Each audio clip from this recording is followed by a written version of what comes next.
All right, good morning, everybody. This is the Colorado Oil and Gas Conservation Commission. This is our Wednesday, October 26th meeting. We will start with a roll call. Thank you, Mr. Chair. Commissioner Ackerman. Present. Commissioner Bogue. Here. Commissioner Cross. Present. Commissioner McGowan. Here. Commissioner Mesner. Here. Commissioner Oath.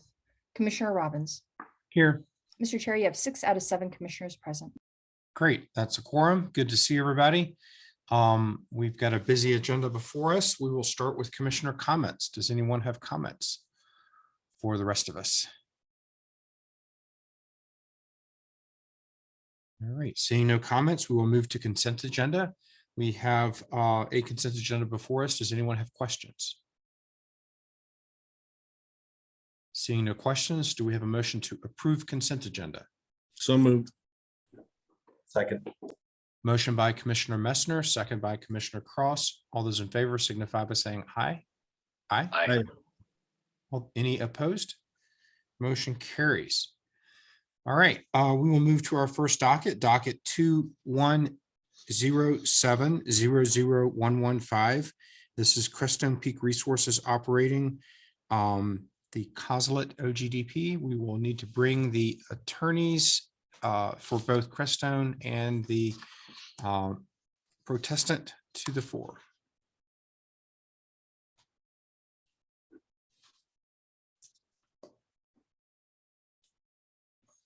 Good morning to you both. Good morning. Can we have entries of appearance, please?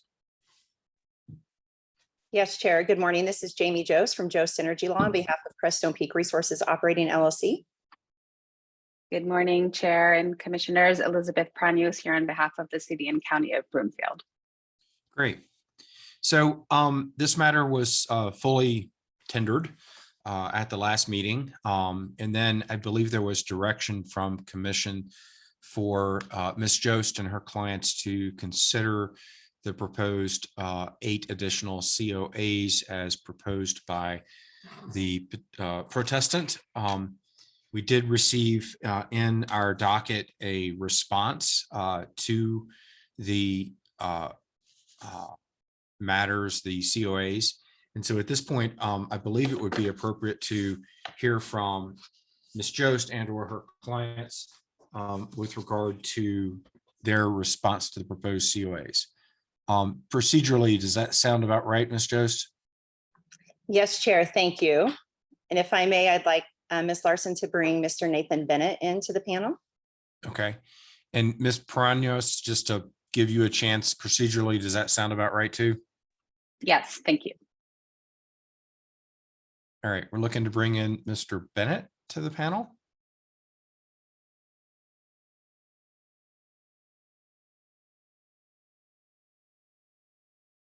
Good morning, Mr. Bennett. Good to see you. Good morning, Chair Robbins. Nice to see you as well. Ms. Jost, the floor is yours. Great. Thank you, Chair. And just a housekeeping item, since Mr. Bennett was not available last week for the hearing, I believe we would need to swear him in as a witness today, if we may. Thank you. Ms. Mercer. Thank you, Mr. Chair. Mr. Bennett, we just need you to raise your right hand, state your name, and that you swear to tell the truth. Nathan Bennett, I swear to tell the truth. Thank you. Thank you for that, Ms. Jost and Ms. Mercer. Ms. Jost, you can question your witness.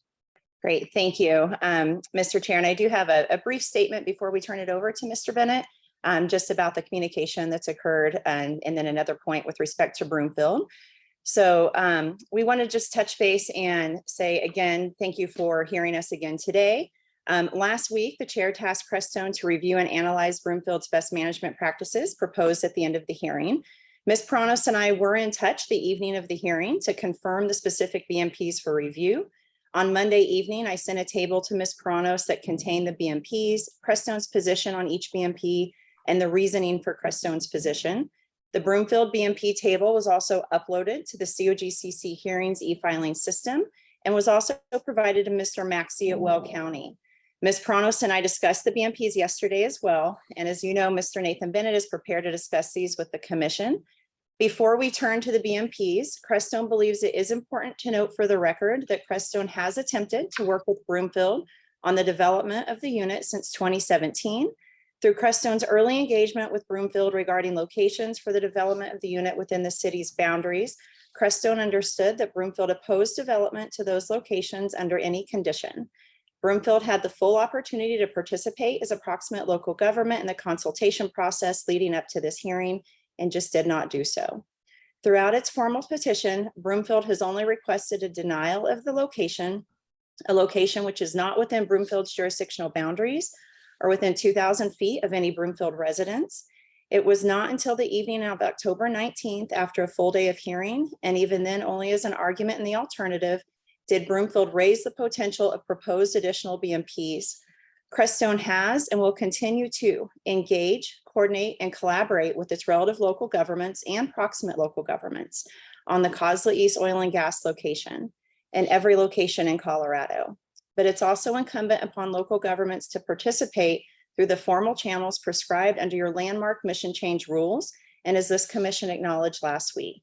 Broomfield did not utilize the commission's hearing process to collaborate on these additional BMPs, but we have addressed them.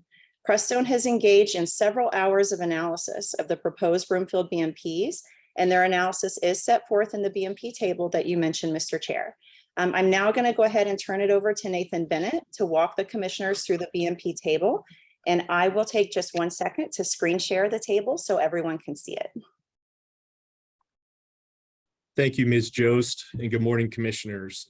Pursuant to the direction received last week, Crestone has spent the last several days reviewing the proposed best management practices suggested by the city and county of Broomfield. These proposed BMPs were reviewed not only by the subject matter experts that have actively participated in these proceedings, but also Crestone's technical experts who are responsible for safely executing our operations each and every day. As Ms. Jost mentioned, the following responses have been provided to Broomfield.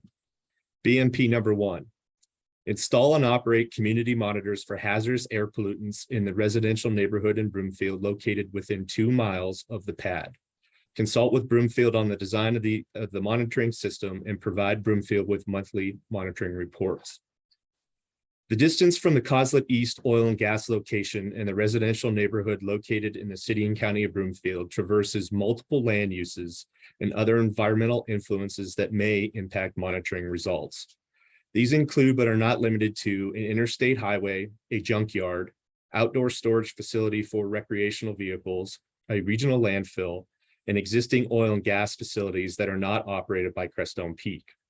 Further, significant land development, such as residential and commercial real estate development, is occurring in this general area and has the ability to impact monitoring systems due to the introduction of dust, noise, odor, diesel exhaust, and hydrocarbon signatures that often lead to false positives. Therefore, Crestone cannot agree to this BMP. BMP number 2, provide Broomfield with the monthly reports it provides to the APCD in accordance with Reg 7. Crestone does not agree to this BMP as Colorado Regulation 7 data is available through the APCD's public web portal in the link provided in our written response. Crestone will always maintain an open line to its air monitoring group for any local government to ask early questions about the reports that are undergoing the rigors of the Air Pollution Control Division's QA/QC process. BMP number 3, provide Broomfield with the same notices Crestone provides to the relevant local government, including a notice of responsive actions taken in response to elevated air monitoring values as required by APCD regulation. The including language here is meant to capture any other non-Reg 7 reports Crestone might provide to the RLG pursuant to local law or contract. To avoid jurisdictional ambiguity, Crestone suggests that Broomfield coordinate with Weld County as the relevant local government to receive notifications directly from the relevant local government, as they are the jurisdiction with primacy. Crestone believes this will eliminate confusion and provide the relevant local government with the ability to share their response and next steps directly with Broomfield. As such, Crestone does not agree with this BMP. BMP number 4, ultrasound of all separators and inlet piping prior to flowback operations to ensure an appropriate thickness to prevent leaks. Crestone has a mechanical integrity program in place in accordance with COGCC Rule 602D and performs regular inspections at a frequency that meets or exceeds the requirements of COGCC Rule 609. Therefore, Crestone does not agree with this BMP. BMP number 5. During red flag days with high winds, no hot work should be permitted. This BMP is not necessary. Crestone maintains a hot work program which requires a hot work permit, as well as worksite inspection and fire watch protocols. Atmospheric conditions are considered as part of the permit process, and operations are deferred on high wind days. Welding that is completed on site takes place on improved non-flammable pad surfaces. This program is maintained in accordance with applicable OSHA, API, NFPA, and ANSI standards and practices. BMP number 6, use an emission filter apparatus to reduce emissions produced by vacuum trucks while emptying separators during maintenance and sand holding tanks. Crestone is unaware of any technology used during maintenance activities that fits this definition and is utilized in the DJ Basin. Therefore, it cannot agree to this BMP. Please note, for operations after wells are placed into production, Crestone performs maintenance activities through a maintenance vessel, thereby eliminating fugitive emissions. BMP number 7, install 2 wash lines in the mud gas separator and use an eco tank to prevent clogging during drilling. Yes, Crestone agrees to utilize a dual wash line tank configuration during drilling operations at Coslet East. BMP number 8, use electric engines to power coiled tubing. Electric coil tubing units are not commonly available. More importantly, the primary use of electric coil tubing units in the past, notably at Civitas Extraction's development in Broomfield, was used as a noise mitigation tool due to the proximity of residential building units to the working pad surfaces of several well pads. In addition to supply strain constraints, there is no appreciable gain in using an electric unit at the Coslet East location. Therefore, Crestone does not agree to this BMP.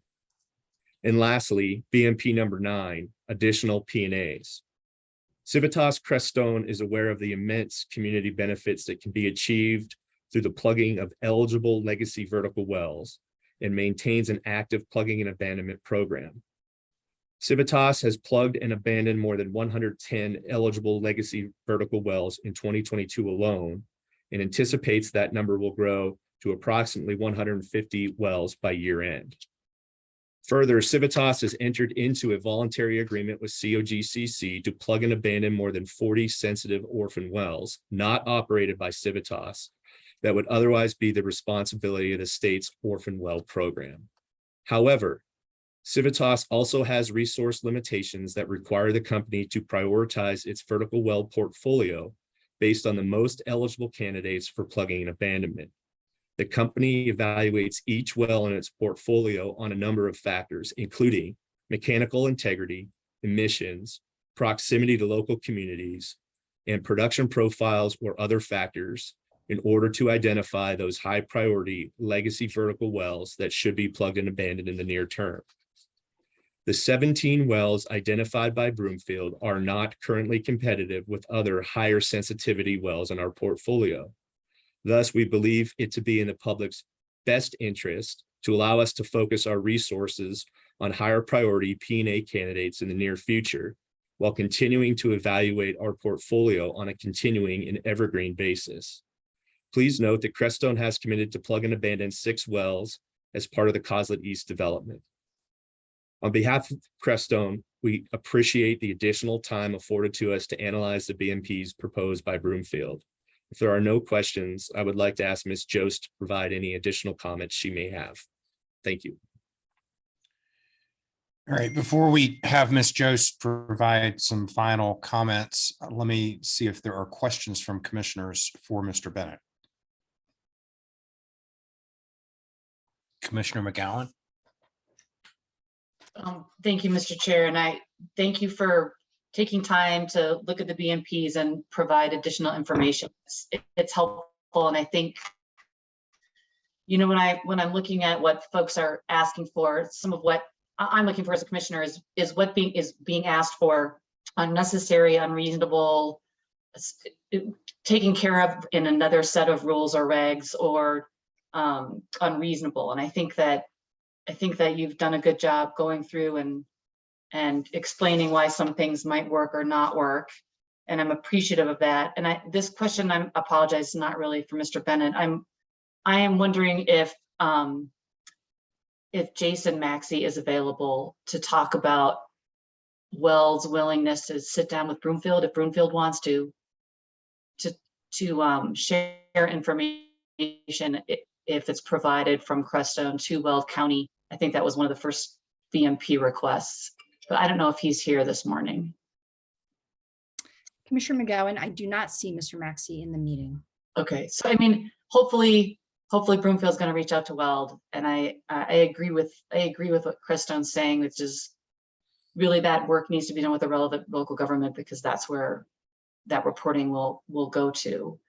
I guess my next piece, Mr. Bennett, is I think what I heard Crestone say during testimony, and hopefully still today, is a willingness to meet with Broomfield about air quality monitoring, how it's done, how it's going to get set up. They can be a part of that conversation. You're willing to meet with their staff. Even though they're not the relevant local government, they're the proximate local government, you're willing to have a conversation with them about how that's going to look. Thank you, Commissioner McGowan. That is in fact correct. Our Director of Air Programs, Kathy Stearman, is with us this morning. If you have specific questions as to what that engagement may look like, but we have coordinated with all sorts of local governments, relative or proximal, relative to our, or in regards to our current air monitoring programs. And as I mentioned, we're always willing to walk through that information upon request from those entities. Thank you. Further questions from the commission? Commissioner Cross? Thank you, Mr. Chair. And perhaps this is a better question for Broomfield, but so I'm clear on this, with the additional plugging and abandonment, was there a time frame set on that proposed BMP? Thank you, Mr. Cross. I can answer that question since it was addressed to Broomfield. We had proposed expeditiously, but I believe within by the time that the wells at Coslet East had completed completions. Thank you. And Commissioner McGowan's question with respect to the notification of Weld County was going to be my other question. So that's all I have for questions right now, Mr. Chair. Okay. Further questions? Commissioner Ackerman? Thank you, Mr. Chair. Just a couple of technical questions. I appreciate the time that was spent reviewing these BMPs. Thank you for taking the additional time to do so.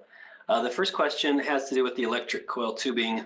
And Mr. Bennett, you stated that there was no appreciable gain. Can you elaborate on that a little bit? What does that mean? What, as evidenced or measured by what? Thank you for your question, Commissioner Ackerman. As I mentioned in my remarks, the most notable advantage or a positive impact, if you will, in using an electric coiled tubing unit, in our opinion, is the reduction of certain sound signatures associated with that unit relative to a more conventional unit. As I mentioned, that was employed in the city and county of Broomfield within the extraction development as it related to the number of residential building units that were in close proximity to those well pads. As you may recall, the two residential building units that are within 2,000 feet of the Coslet East location have provided their informed consent for our operations in this OGDP application. One of those houses, I believe, is currently uninhabited. And so when you look at the biggest gain from using that technology as being a reduction in certain sound signatures without having any receptors within a close proximity such as that, there's no advantage that we see in employing that technology, or more importantly, trying to source that technology from somewhere outside the state of Colorado currently, is my understanding. Thank you, Mr. Bennett. So if I understand properly, there is an appreciable gain in reduction of decibel levels using this technology, but due to the distance to the two RBUs, one of which is uninhabited, uninhabited, you don't gain much at the RBU distance from the pad site. Is that correct? Yes, sir. That's my understanding. Okay, thank you. My second question, Ms. Paraños, I don't know if you're able to answer this, but the BMP that states using an emission filter apparatus when emptying separators, and Crestone stated that they were unaware of any such technology. Do you know if Broomfield is aware of any such technology? Ms. Thank Paraños? you. Yeah, thank you. Thank you for the question. So we attempted to identify BMPs that had either been used at the extraction well sites to address some of the most significant sources of emissions that the city identified with their air monitoring network, or for those instances where we were unavailable of a BMP, and this is actually just the one instance where we had observed significant emissions during the emptying of sand pots. And so we were not aware of anything in particular, but we were looking to see if there's some kind of closed loop system that can be used to eliminate that particular source of emission. So no, we didn't have a specific apparatus in mind, but we were hoping that perhaps Crestone might be aware of something as the operator. Thank you, Ms. Paraños. I think that's how that's how advancements are made, and so hopefully we'll continue to look to reduce emissions in all ways, particularly in this one. If there's not a technology available, hopefully we will see one emerge. And finally, Mr. Bennett, on BMP number 7, installing 2 wash lines in the mud gas separator, is this a new concession as per these BMPs, or is this something that was intended to be used on this site? Thank you for your question, Commissioner. This technology is known technology, as I mentioned, and has been utilized in operations elsewhere.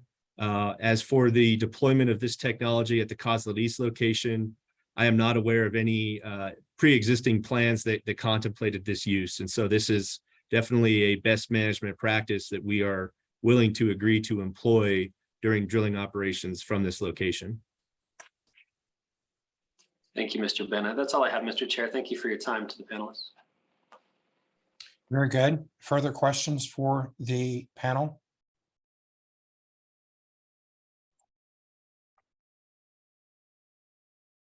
All right, seeing no further questions, I'm going to recognize Ms. Jost and Ms. Paraños. I'm going to give you an opportunity to sort of speak to the matter as well. Let's hear sort of final closing from Ms. Jost first. Yes, thank you, Chair. Very short. We just have one clarification for the record, and Ms. Paraños, I believe you'll agree with me on this based upon our communications. So the question I believe that Chair Commissioner Cross had asked about the timing of the P&As is that it was recommended on an expeditious timeframe and no later than prior to the beginning of completions at the Coslet East pad, not after. So I just wanted to make that clarification for the record. And Ms. Paraños, I believe you're shaking your head. Thank you. And then Chair, that really concludes our discussion about the Broomfield BMPs, and we look forward to the Commission's decision on this application today. Okay, thank you. Ms. Paraños, I would recognize you for a bit if you'd like. Thank you, Chair Robbins. If I may begin just responding to some of the discussion that we just had regarding Broomfield's participation in the OGDP process prior to its protest, and then I'd love to take a few minutes to describe some of our responses to Crestone's responses to our proposed BMPs. So I just want to hopefully clarify the record with respect to Broomfield's engagement.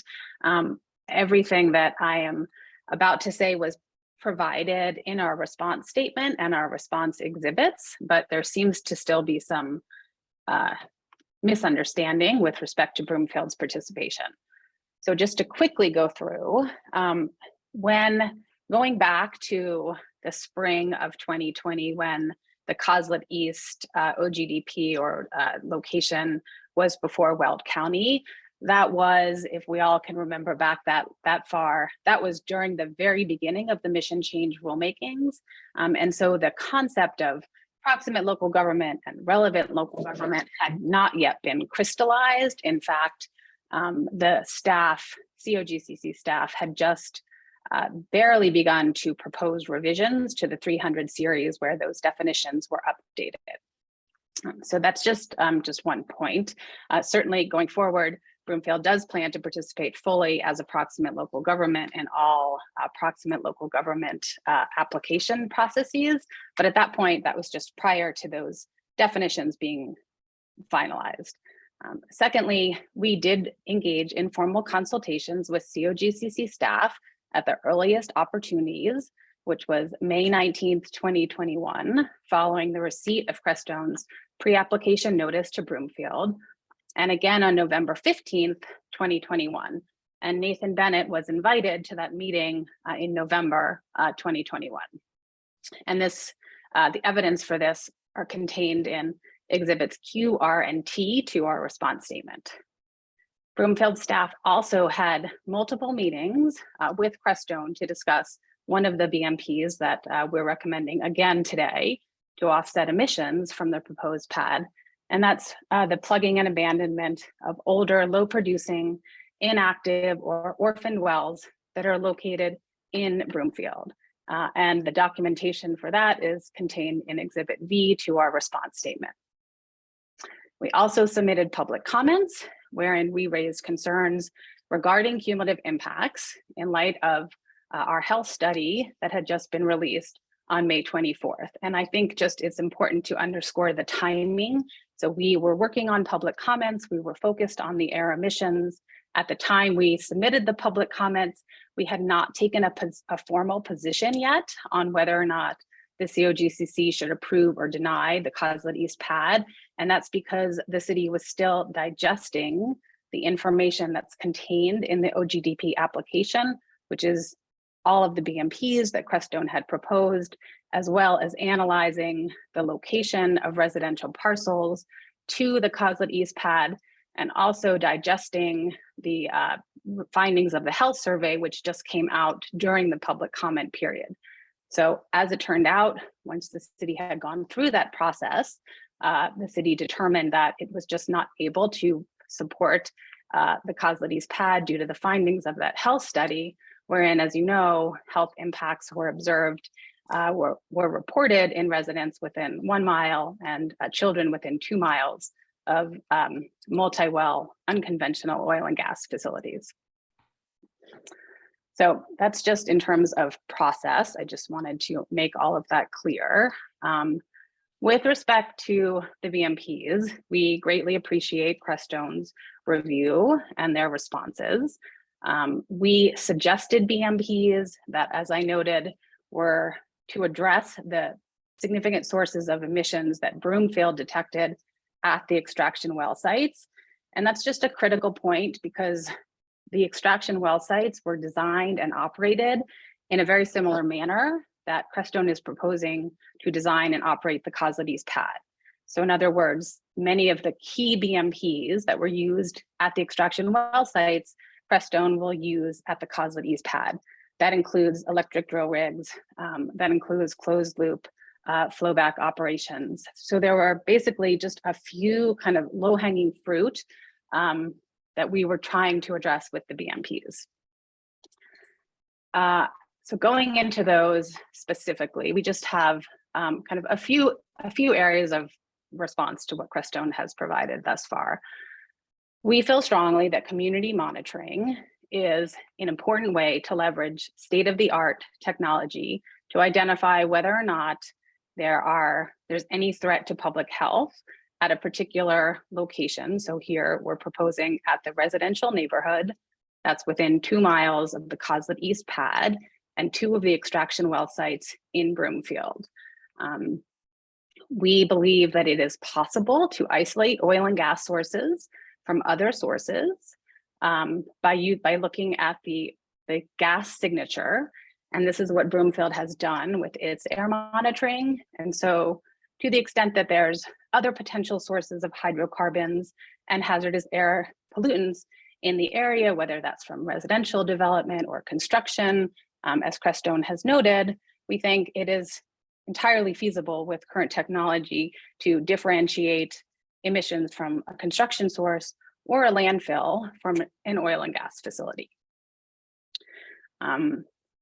We also, I think, just so that's with respect to the community monitoring. We requested that, so backing up, the Colorado Air Quality Control Commission has a rule that requires operators to install air monitoring at or around a new facility during the pre-production phase and the first 6 months of production. That is something that Crestone must comply with.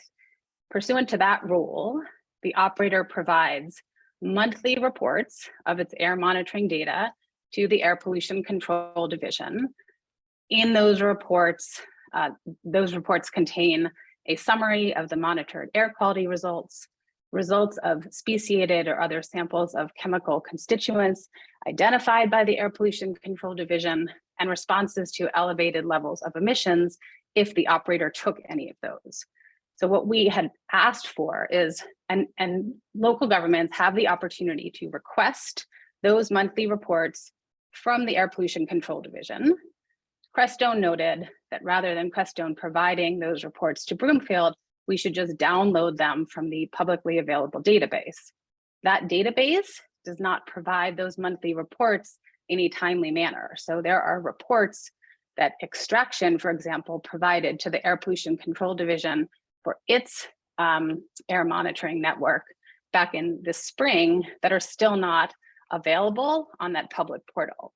So we are simply trying to obtain the data that Crestone must provide to the Air Pollution Control Division in a timely manner so that we can be certain that the health of our residents is protected. Similarly, with respect to the notices that Crestone needs to provide to the relevant local government, that again is a Reg 7 requirement. And pursuant to Reg 7, the operator has to provide within 48 hours notices to the relevant local government anytime that the air monitoring system detects elevated levels of emissions that requires a response by the operator. So again, we're simply trying to ensure that Broomfield has timely information on any potential emissions that might threaten public health. We are certainly happy to work with Weld County. We will work with Weld County, but our request here was just to, again, expedite the process, make the process more efficient, remove actually one additional jurisdiction from the, from the process, and just have Crestone provide that data to Broomfield when it provides it to Weld County. Just a few more comments. So with respect to not performing any hot work on red flag days, we understand that Crestone says that they already comply with this. I think our response is simply, we have looked at the requirements and regulations and standards that Crestone noted that they comply with, OSHA, API, NFPA, and NASSI. And as far as we can tell, there's no requirement that operators don't conduct hot work on red flag days. So what we're asking for is just an assurance that Crestone does not do these things. And the reason why that is so important is that red flag warnings are issued by the National Weather Service on dry, windy days. We've had an increasing number of red flag days in Broomfield and along the Front Range. And as all of the commissioners are aware, the threat of wildfire is very real here in Colorado now. And so again, we simply think this is a simple BMP to comply with, to agree to if Crestone is already doing the things that we're asking for, but we're just looking for an assurance they actually, comply with this.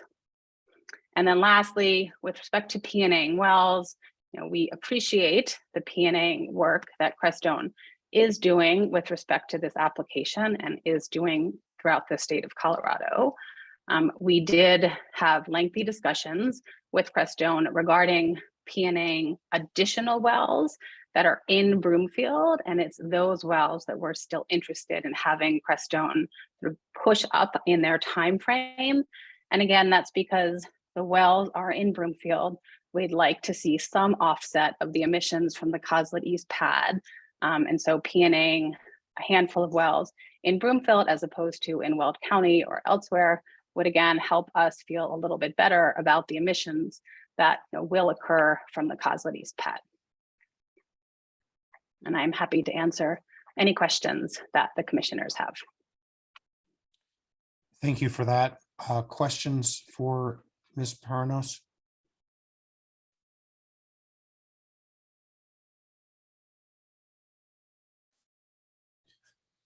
Okay, I'm not seeing any questions. At this point, since you carry the burden, Ms. Jost, I'll give you sort of final comments if you have any, and then we'll move toward deliberations. Oh, we've got one question from Commissioner McGowan. One or more questions. Thank you, Mr. Chair. Sorry. I'm wondering if Crestone could clarify if any of the P&A, any of the wells on their priority list, while potentially not those that Broomfield requested, are within 1 mile of the proposed Coslet pad, in addition to those 6 that they've told us about.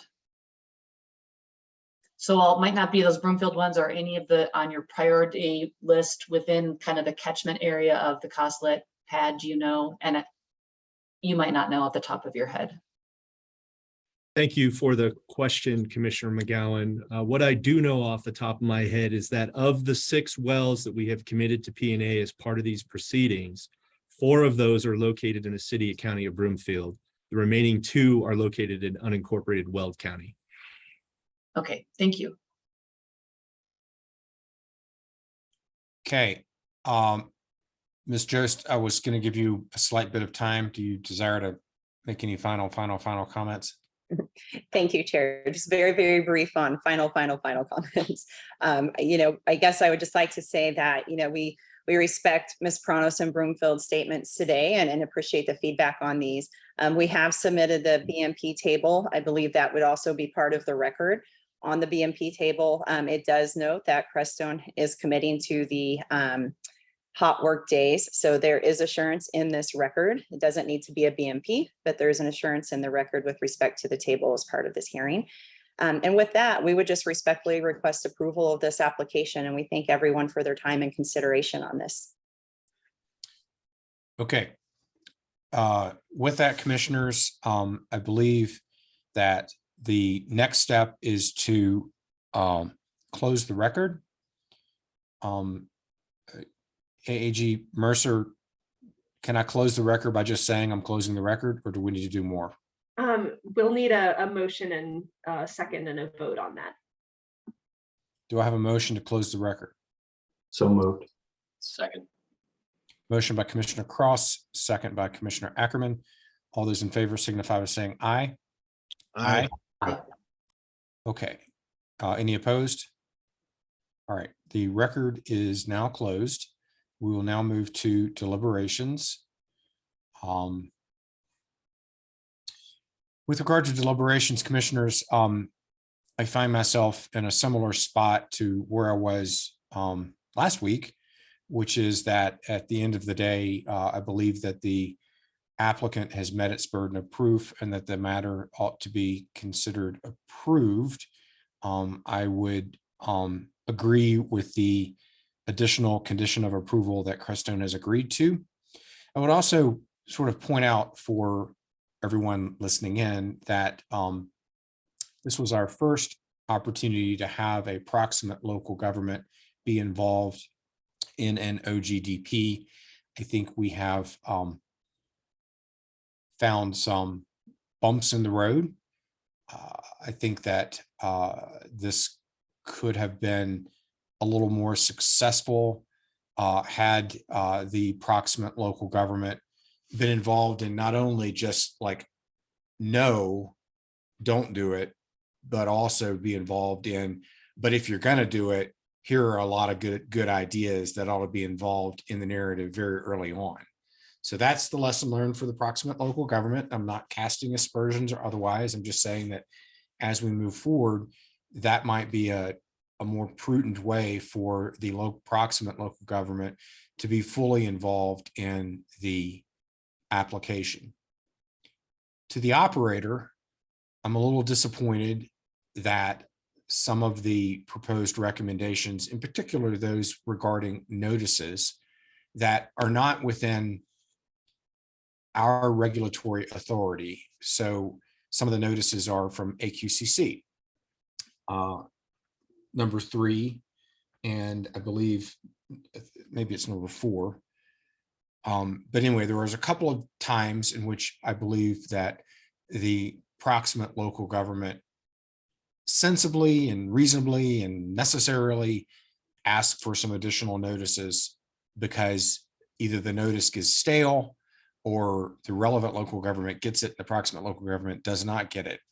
And I'm disappointed that the operator was unwilling to volitionally agree to provide the proximate local government with that information.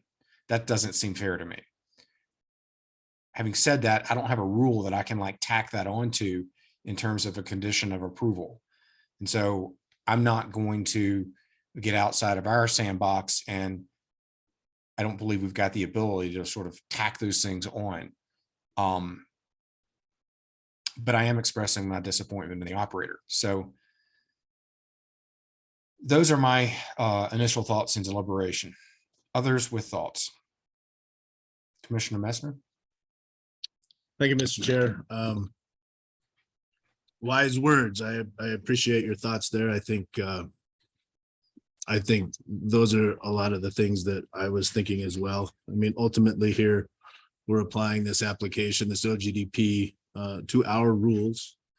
And as I indicated last week, I do believe that this application meets our rules. I think the siting of this location was actually well done. You know, it's outside of many of the sensitive receptors that that could potentially be problematic. It's outside 2,000 feet of all but 2 RBUs. Those RBUs have signed informed consents as allowed by our rules. They've employed a number of best management practices that oftentimes we see utilized for operations that have RBUs within 2,000 feet.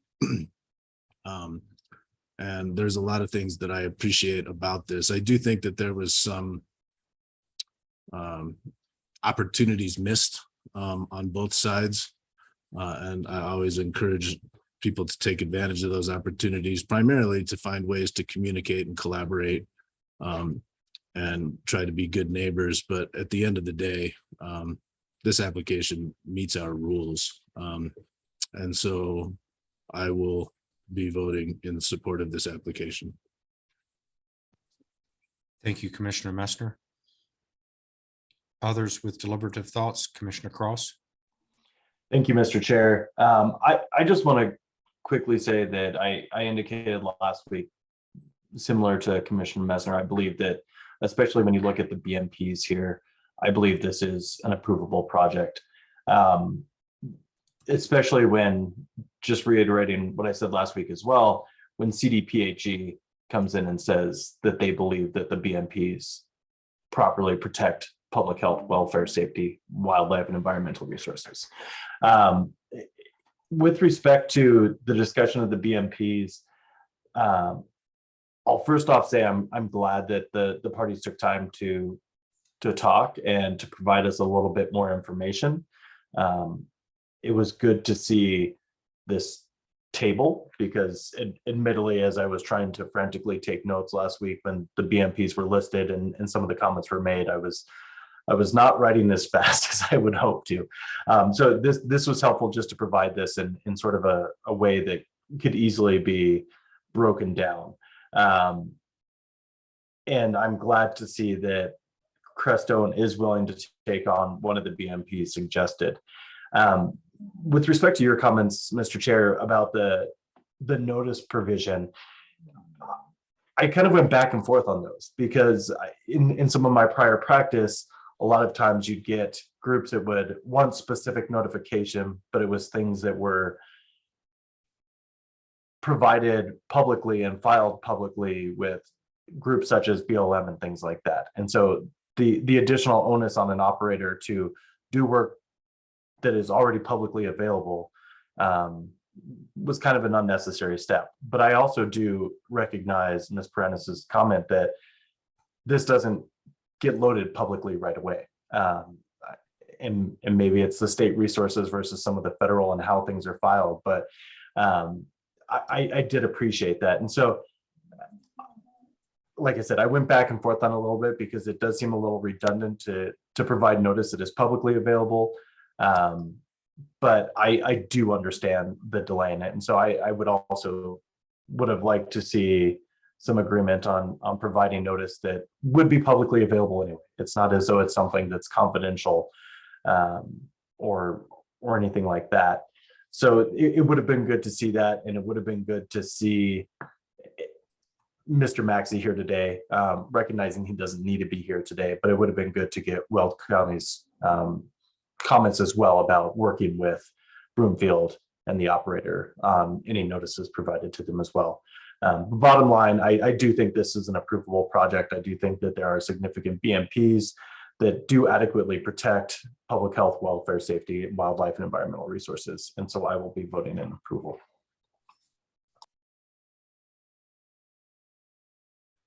Commissioner Ackerman. Thank you, Mr. Chair. I'll be very brief, and I appreciate the opportunity to share some closing thoughts. And I, like you, am in a very similar position as I was last week. I appreciate the deliberation that's taken place and the lengthy discussion. I think it's been helpful to the overall dialogue of the siting of oil and gas locations. And I appreciate the additional dialogue as well, and the willingness to work together. I think that's an important point going forward, is to be able to continue to work with proximate local governments. It is a bit of a new concept.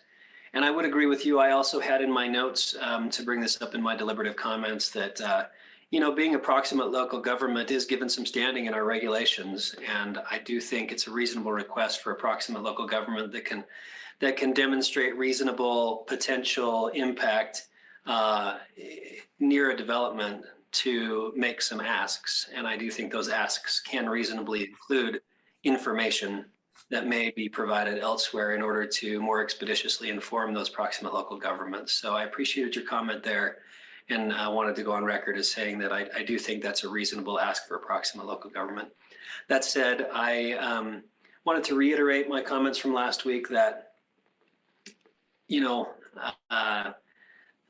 citing things in our backyard oftentimes cites things away from wildlife and protects wildlife resources in Colorado. And I do recognize that comes with many challenges, and we've discussed many of those today, but I do think, being able to develop this parcel in the way that's being developed is a bit of a win for wildlife. And so I do appreciate the considerations that have taken place there. Commissioner McGowan. Thank you, Mr. Chair. And I'm very appreciative that the two parties were willing to go back and discuss the BMPs.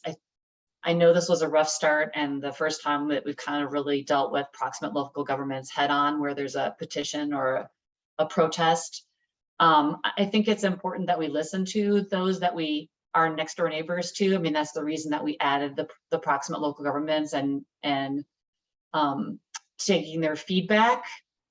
I will also say that based on kind of the different locations that were considered as part of this request, I think one of those locations would have been in Weld County Broomfield, and instead it is now in Weld and arguably further away from the original location that was considered and I think discussed with Weld County for a significant amount of time. Sorry, Broomfield. And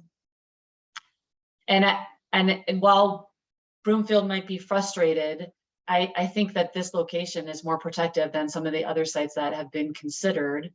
And I'm not sure that Broomfield's been able to show that through their survey or the considerable amount of data that they have collected, that this proposed site is going to be that thing that puts something over the top and is not protective of public health. I think that Crestone has shown with their BMPs and choosing this location that this is protective of public health, and purposely putting it away as far away from folks as they can.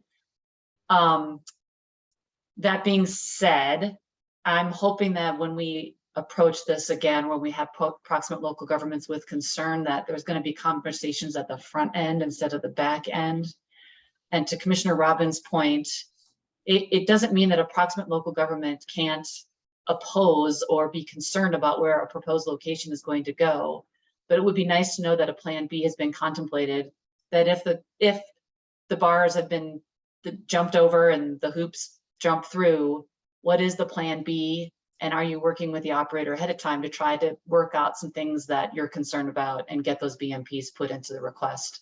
I guess my final thought is, I'm not sure that the direct reporting to Broomfield, I think I need to learn more about why that would be beneficial or necessary or needed. The data is submitted to CDPHE, and arguably whatever has happened is already after the fact. And if something has happened that would be potentially, I think, a concern for public health, that would be reported directly and immediately to those folks in the proximity of the event that happened. So I also know that it goes through quality control over at CDPHE, and then it becomes publicly available. So for me, I think I'd have to learn a little bit more about why something would need to be directly submitted, unless it was under an emergency situation, and that hopefully that would be shared with Broomfield anyway if something were emergent. So I do think this is an approvable application. I think both sides could have done better, and I'm looking forward to us improving our processes. Okay. With that, do we have a motion? Mr. Chair, I'll move approval of this application. Commissioner Messner, With- friendly suggestion, could we add condition of approval 7 to install 2 wash lines in the multi-gas separator and use an eco tank to prevent clogging during drilling? Yes. We have a motion. Do we have a second? Motion from Commissioner Messner and a second from Commissioner Ackerman. Any final discussion? Seeing none, all those in favor signify by saying aye. Aye. Any opposed? Motion carries. So we are now concluded with docket 2107-00115 with a motion to approve with one condition, additional condition of approval as articulated in the motion. Hearings Manager Larson, we now would move to the Martinez-Irwin Fund Air Quality Project request. Is that right? That is correct, Mr. Chair. Yes. All right. Do you want to take 5 minutes to gather everybody into the panel? Does that Sure. make sense? Yeah, that's fine. Okay, why don't we do that? Let's return at 9:30. It's 9:24. And that way we'll have everybody set up.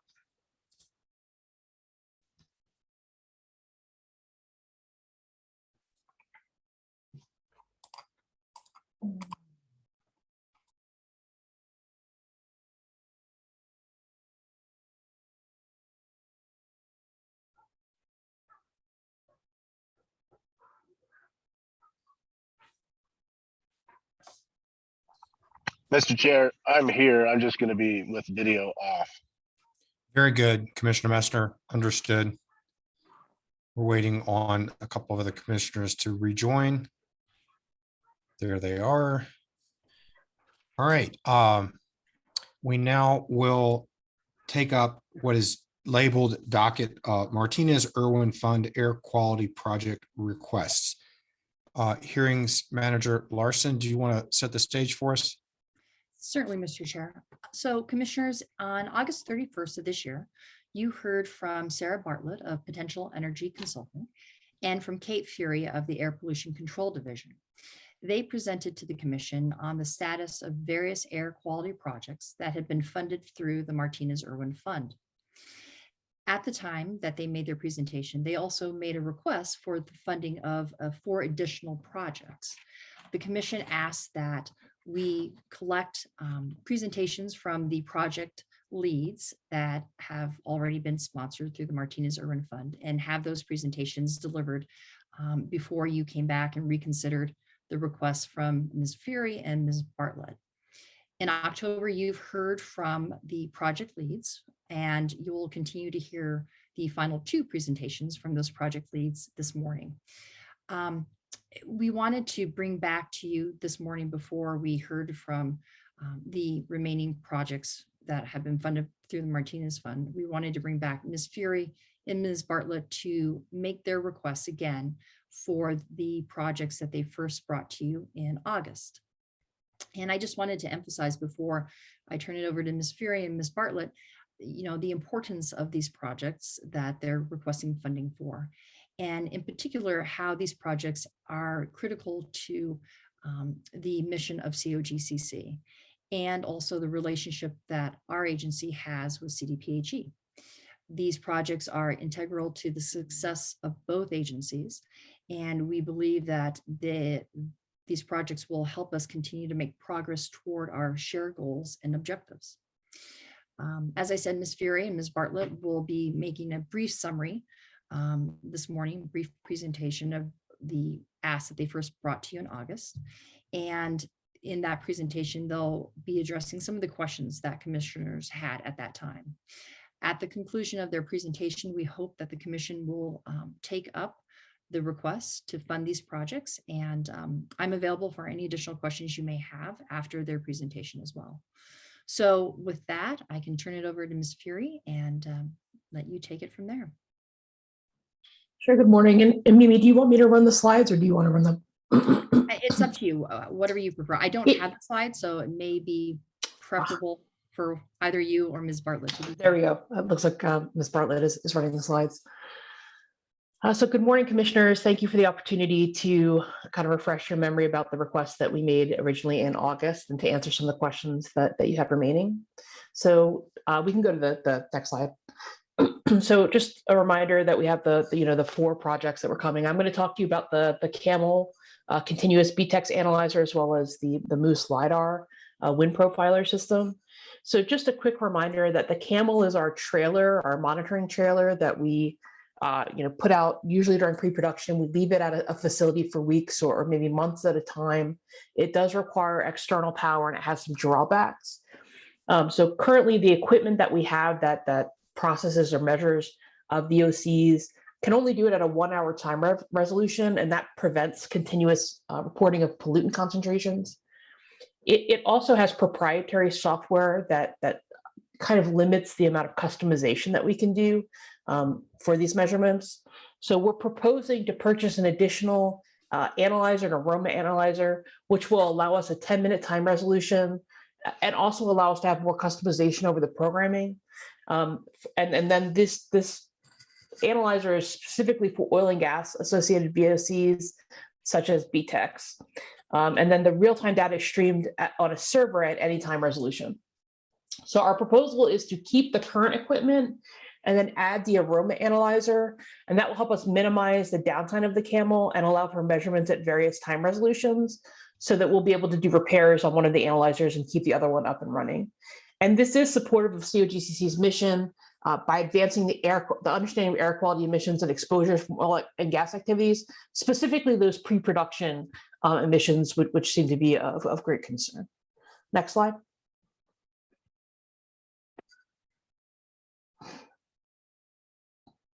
So the projected cost for this is actually decreased a little bit from the original proposal, and that's because we were able to better refine the request. And I can go into that specifics of that if you need me to. In terms of the deliverables, this is a one-time purchase, and then the installation, shipping, and training and associated the equipment. After that initial purchase and the initial training, CDPHE will continue to support this equipment on an ongoing basis. So the amount of funding that is requested from COGCC is limited. There's no deadline for this. We're going to use this equipment, in perpetuity until a better system is developed. In terms of reporting to COGCC, so integrated into our use of the CAMEL is that we will update COGCC on activities and lessons of the CAMEL at least annually through 2025. Part of the report out from the CAMEL is going to be in the cumulative impacts annual report that CDPHE puts together for both the AQCC as well as COGCC. In terms of future opportunity, again, we're going to integrate the annual operating costs of this equipment into our general funding, and we'll use it as long as we possibly can. I mean, the outside of the trailer is good. It will just be the inside and the equipment that gets updated over time. Next slide. All right, so the second request that we have is for the Moose, which is that mobile operating van that was purchased using Martinez-Irwin funds. I believe it's 2021. So this is the mobile van that we have that's devoted solely to oil and gas emissions. Currently, it responds to complaints as well as conducts longer term studies of particular processes or equipment or type of facility. So currently, the way that the Moose collects meteorological data is by using a portable 10-meter tower. So it can only collect measurements up to 10 meters into the atmosphere. And so it misses some of the upper level winds that are critical to developing the good emissions estimates, especially when releases occur from elevated equipment, or if there's elevated equipment that interferes with the typical dispersion models that we would expect. So this profiler system, the LiDAR wind profiler system, would supplement the current tower. So we're going to keep the current tower, and that will continue to make measurements from 0 to 10 meters and would allow us to take additional measurements from 10 to 200 meters above the ground. And obtaining these upper wind measurements, again, just allows us for better quantification of emissions rates from oil and gas sources that are being monitored by the van. And this supports the COGCC mission, again, by advancing our understanding of air quality emissions and exposures from oil and gas activities. Next slide. This project also decreased in cost from our initial estimates. Part of this is because we were initially going to buy a ready-made trailer to tote the equipment around behind the van, but we decided that it was better for us to customize, to build our own trailer, and we are going to provide the costs for that. So we're not going we're not asking for money for the trailer anymore. This is a one-time purchase. Installation, shipping, and training for associated equipment. And again, we're going to use this equipment for as long as we can. So there's no project timeline. We're going to purchase the equipment as soon as we get approval to do so. In terms of reporting to COGCC, again, we're going to update COGCC on activities and lessons of the CAMO at least through 2025. And I also assume that because we're getting an additional 3 monitoring vans, some of which will do oil and gas projects, that you will also be included in that as well. In terms of future opportunities, we will integrate annual operating costs of this equipment into our programs, and we'll use it for years to come, just like we will with the BTEX analyzer. And again, the Moose is only used for oil and gas locations, unlike some of our other mobile vans, which have other purposes. I think that's all that I have. The next slide. Yeah, so I think we're going to go and send it over to Sarah. Yeah, thank you. So I'll cover 2 projects briefly with you today. So the first one is continuation of the 4 bucket support. So this is the support that I've been providing to the COGCC and the staff. And it's addressing the 4 air quality buckets. So again, these are things where the COGCC maybe interacts with air quality. So a greenhouse gas pollution reduction roadmap, cumulative impacts, public health, and again, that's as it relates to air quality, and then ozone attainment and the COGCC's role in helping the state accomplish that. So the specific projects are really at the direction of the director. We've been working on some projects as they develop, and projects that we know we have to work on and have identified so far include ongoing facilitation of the air quality emissions evaluation program. So this is, as a reminder, a program for us to figure out as a state, what are the questions we're trying to ask of air quality data, and how can we make meaningful advancements in answering those questions in whatever form or that might take. The second one is opportunities for improvement of shared processes. There's been a lot of the shared processes to date, but we've been working on how to improve some of them. For example, this includes a lot of my direct communication with Ms. Fury on an ongoing basis, and then bringing some of that information back to staff and figuring out how in the long term we can set up the COGCC staff to continue this work and to continue these processes as is necessary. The last one that we've identified at this present moment is continuing the support of cumulative impacts. So this includes, again, the preparation, helping the staff execute the preparation of the 2022 cumulative impacts report. It is also continuing the integration. As Ms. Fury said, there is now an Air Pollution Control Division report to the Air Quality Control Commission.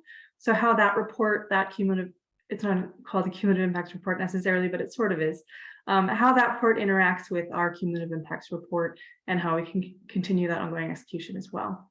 So this supports the COGCC mission by enhancing our collaboration with the APCD and how the COGCC continues to achieve that mission with related to air quality.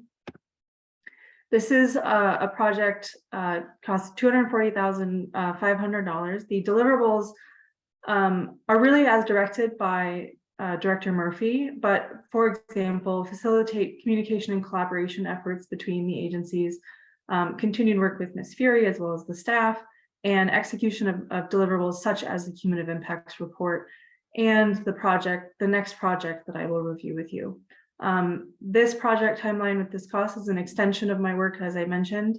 My current contract goes through November of this year, and so it's an extension from December to December. It's 13 months of work.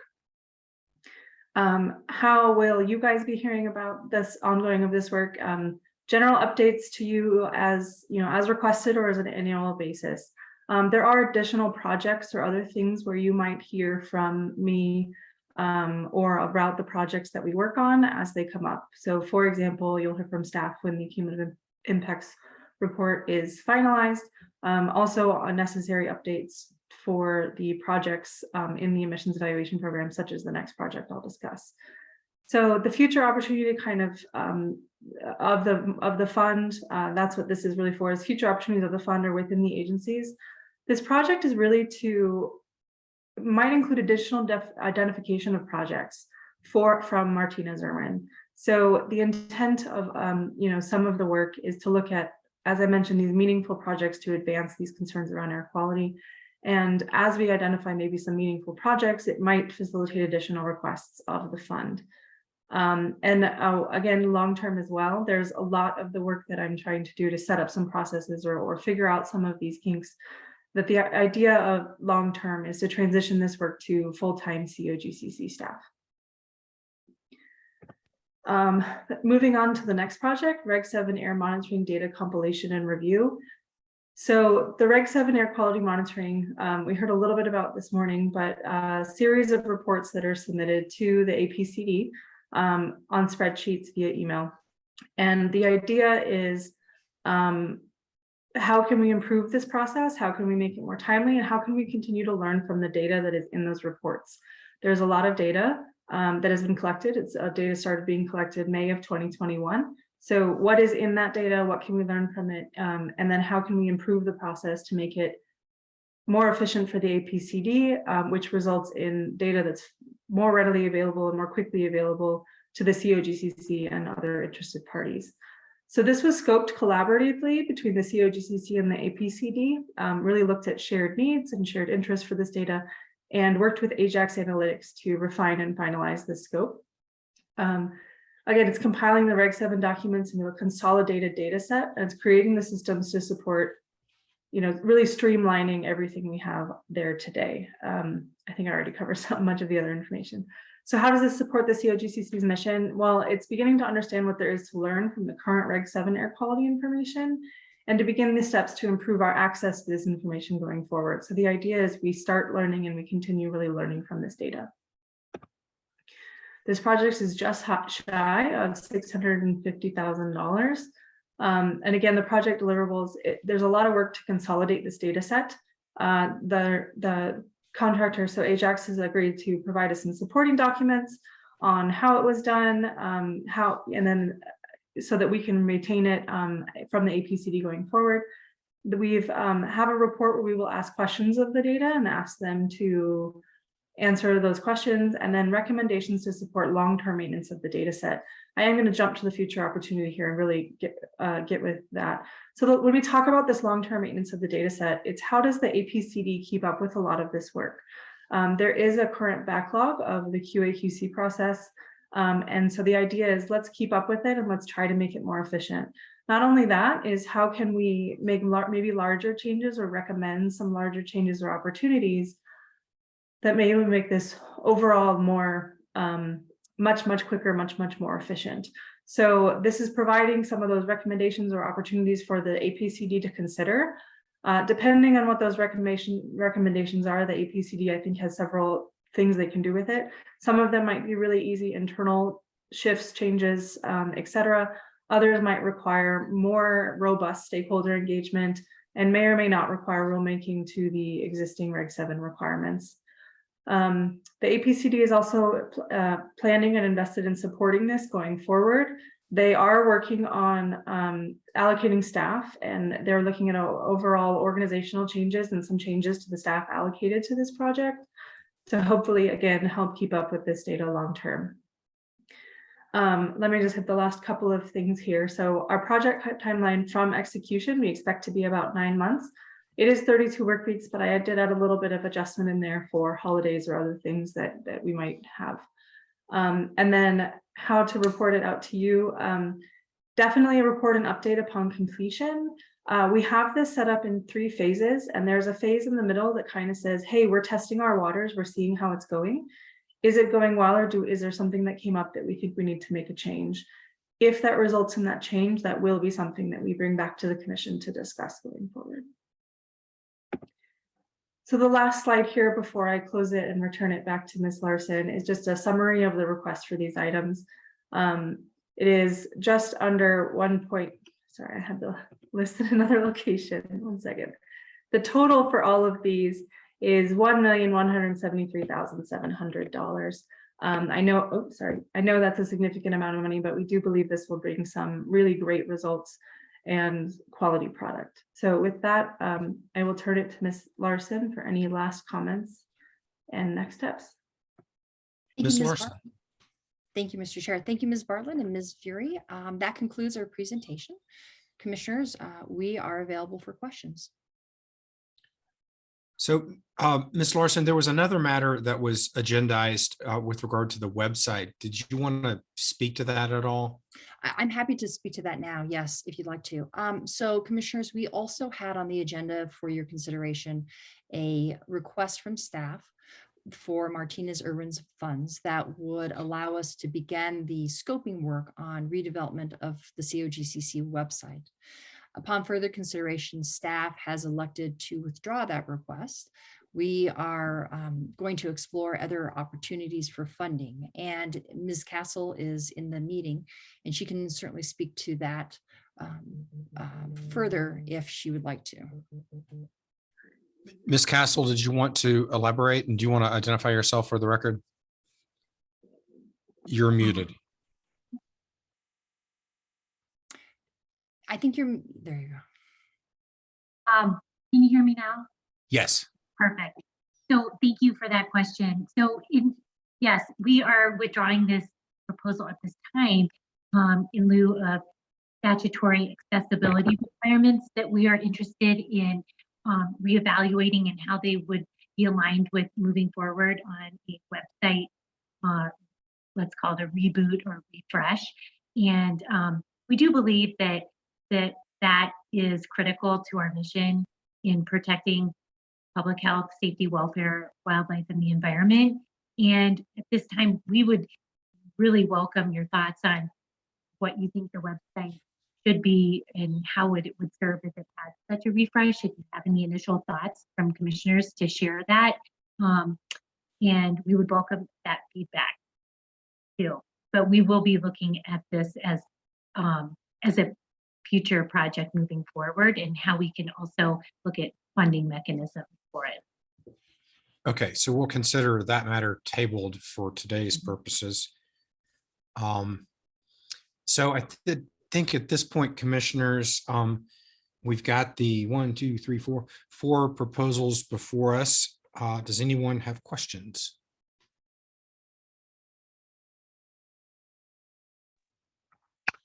Mr. Chair. Go ahead, Commissioner Messner. Thank you, Mr. Chair. No questions. Appreciate the presentations that were given, the updates that were given, and the presentations that were given previously. And so I would move to support the proposals as presented. Thank you, Commissioner Messner. We have a motion. Do we have a second? Second. All right, we have a motion from Commissioner Messner. We have a second from Commissioner Cross. I would, as part of the discussion on the motion, I would call upon AAG Davenport to remind us of the purpose of the Martinez-Irwin Fund, as well as I believe there's some involvement by Occidental Petroleum or Kier McGee as well.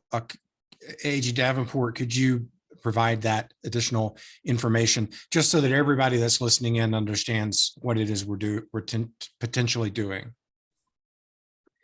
Yes, Chair. The AOC that the commission approved between COGCC and OXY did two things in broad categories. It actually identified projects in 2020 and allocated funds from the escrow account to those projects, but it also provided that the remainder of the funds could be used for unidentified or to be identified in the future public projects.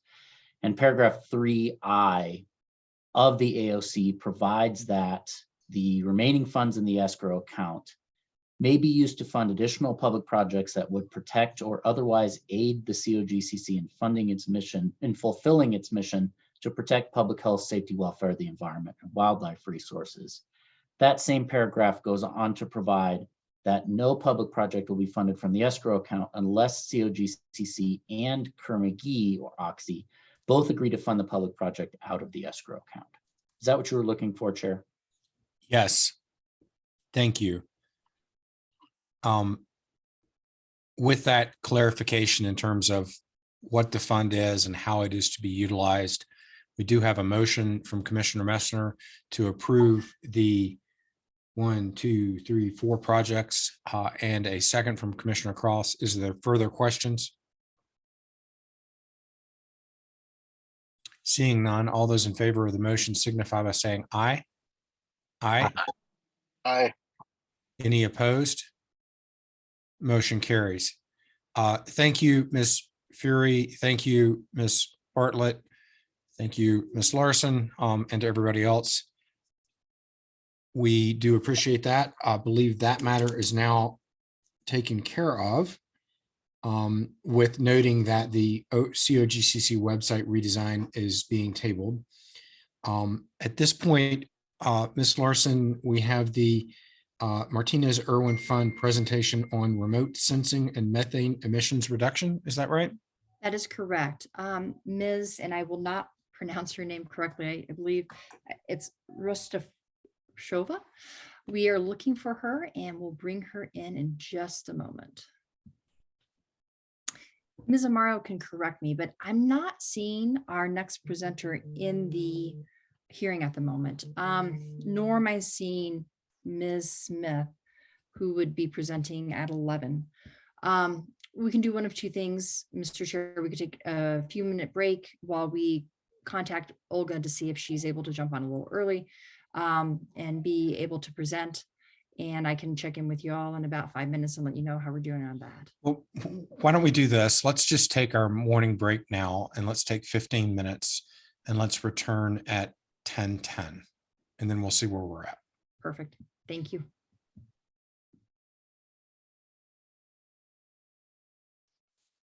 All right, commissioners, welcome back.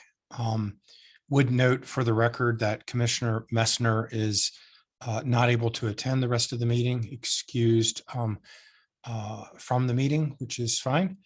I see the rest of us are here. And Ms. Larson, I believe we now are going to hear on the presentation on remote sensing and methane emissions reduction. Is that right? That is correct, yes. Good morning. I'm not going to try to pronounce your last name, but we welcome you. Thank you. So I'm Olga Rostashova. I'm the Executive Director of the University of Chicago Energy and Environment Lab. And for the last 2 years, we've been working closely with CDPHE on a set of projects related to reducing methane emissions in the state of Colorado. So I'm going to share my screen and give my presentation. So Maybe I'll take questions at the end of the presentation. So I'll start off with about a 15-minute presentation, and then we can discuss the results. So let's see, start with the slideshow. Okay, can everybody see that? Great. Yes, we can. Perfect. So we've been working with CDPHE on 3 separate work streams. First, we've been evaluating remote sensing technology for emissions monitoring at the facility level. We've been developing a predictive analytics model to estimate facilities' probability of leaking methane. And last, we've been implementing actually several randomized controlled trials to evaluate several strategies to help operators reduce their methane loss. So I'll talk about each of these work streams in turn. So first, over the last several years, we've worked with various data providers to attempt to use satellite imagery and flyovers to measure methane emissions at the facility level. They've also piloted various ground-based strategies. We've developed our own mobile air monitoring lab, which is similar to mobile labs that other groups have been using, working in partnership with CSU and other organizations. And right now we're actually testing a low-cost device that I'll talk about called the pod. So first, we looked at satellite imaging and flyovers to look at facility level leak measurement. And both of those methods, they seem to be quite good at looking at aggregate emissions, but it's difficult for them to identify with relatively high resolution smaller leaks at the facility level. And in addition, both were quite expensive options. So neither of those were really feasible in terms of large scale monitoring of facility level modest leaks if they're not in a way that can actually attribute facility level emissions to the facility. So the method that we ended up finding more cost effective and more efficient in terms of identifying potential leaks or emissions at the facility level was actually a ground-based technology using gas analyzers with anemometers, which actually measure methane, ethane, and wind conditions at the level of, I guess, like beyond the fence monitoring. So we actually mounted this technology on vehicles. And we had our research team, our data collection team, drive around in the vicinity of facilities. And then we developed software to actually attribute the methane enhancements that the technology observed to specific facilities. And we've been doing that for about a year. We've had a chance to do several ground truthing exercises. We've worked at the CSU research facility with controlled releases at METEC. We've also worked with CDPHE inspector teams going out with the inspector with the IR cameras and kind of looking at whether both technologies detect the same leaks. And we actually found that the IR camera only picked up 57% of the leaks that our technology was able to detect. But then once the inspector went back and revisited, once we alerted them, oh, we saw something at this facility, once they went back and redid the measurement, they actually were able to identify all of the enhancements that we saw with our technology. So that setup, the MAML setup is it's more cost efficient than IR cameras in terms of total cost. The total cost of the lab setup was about $50,000, including the equipment, and we wrote our own software to process the data. There's a much more low-cost technology available now.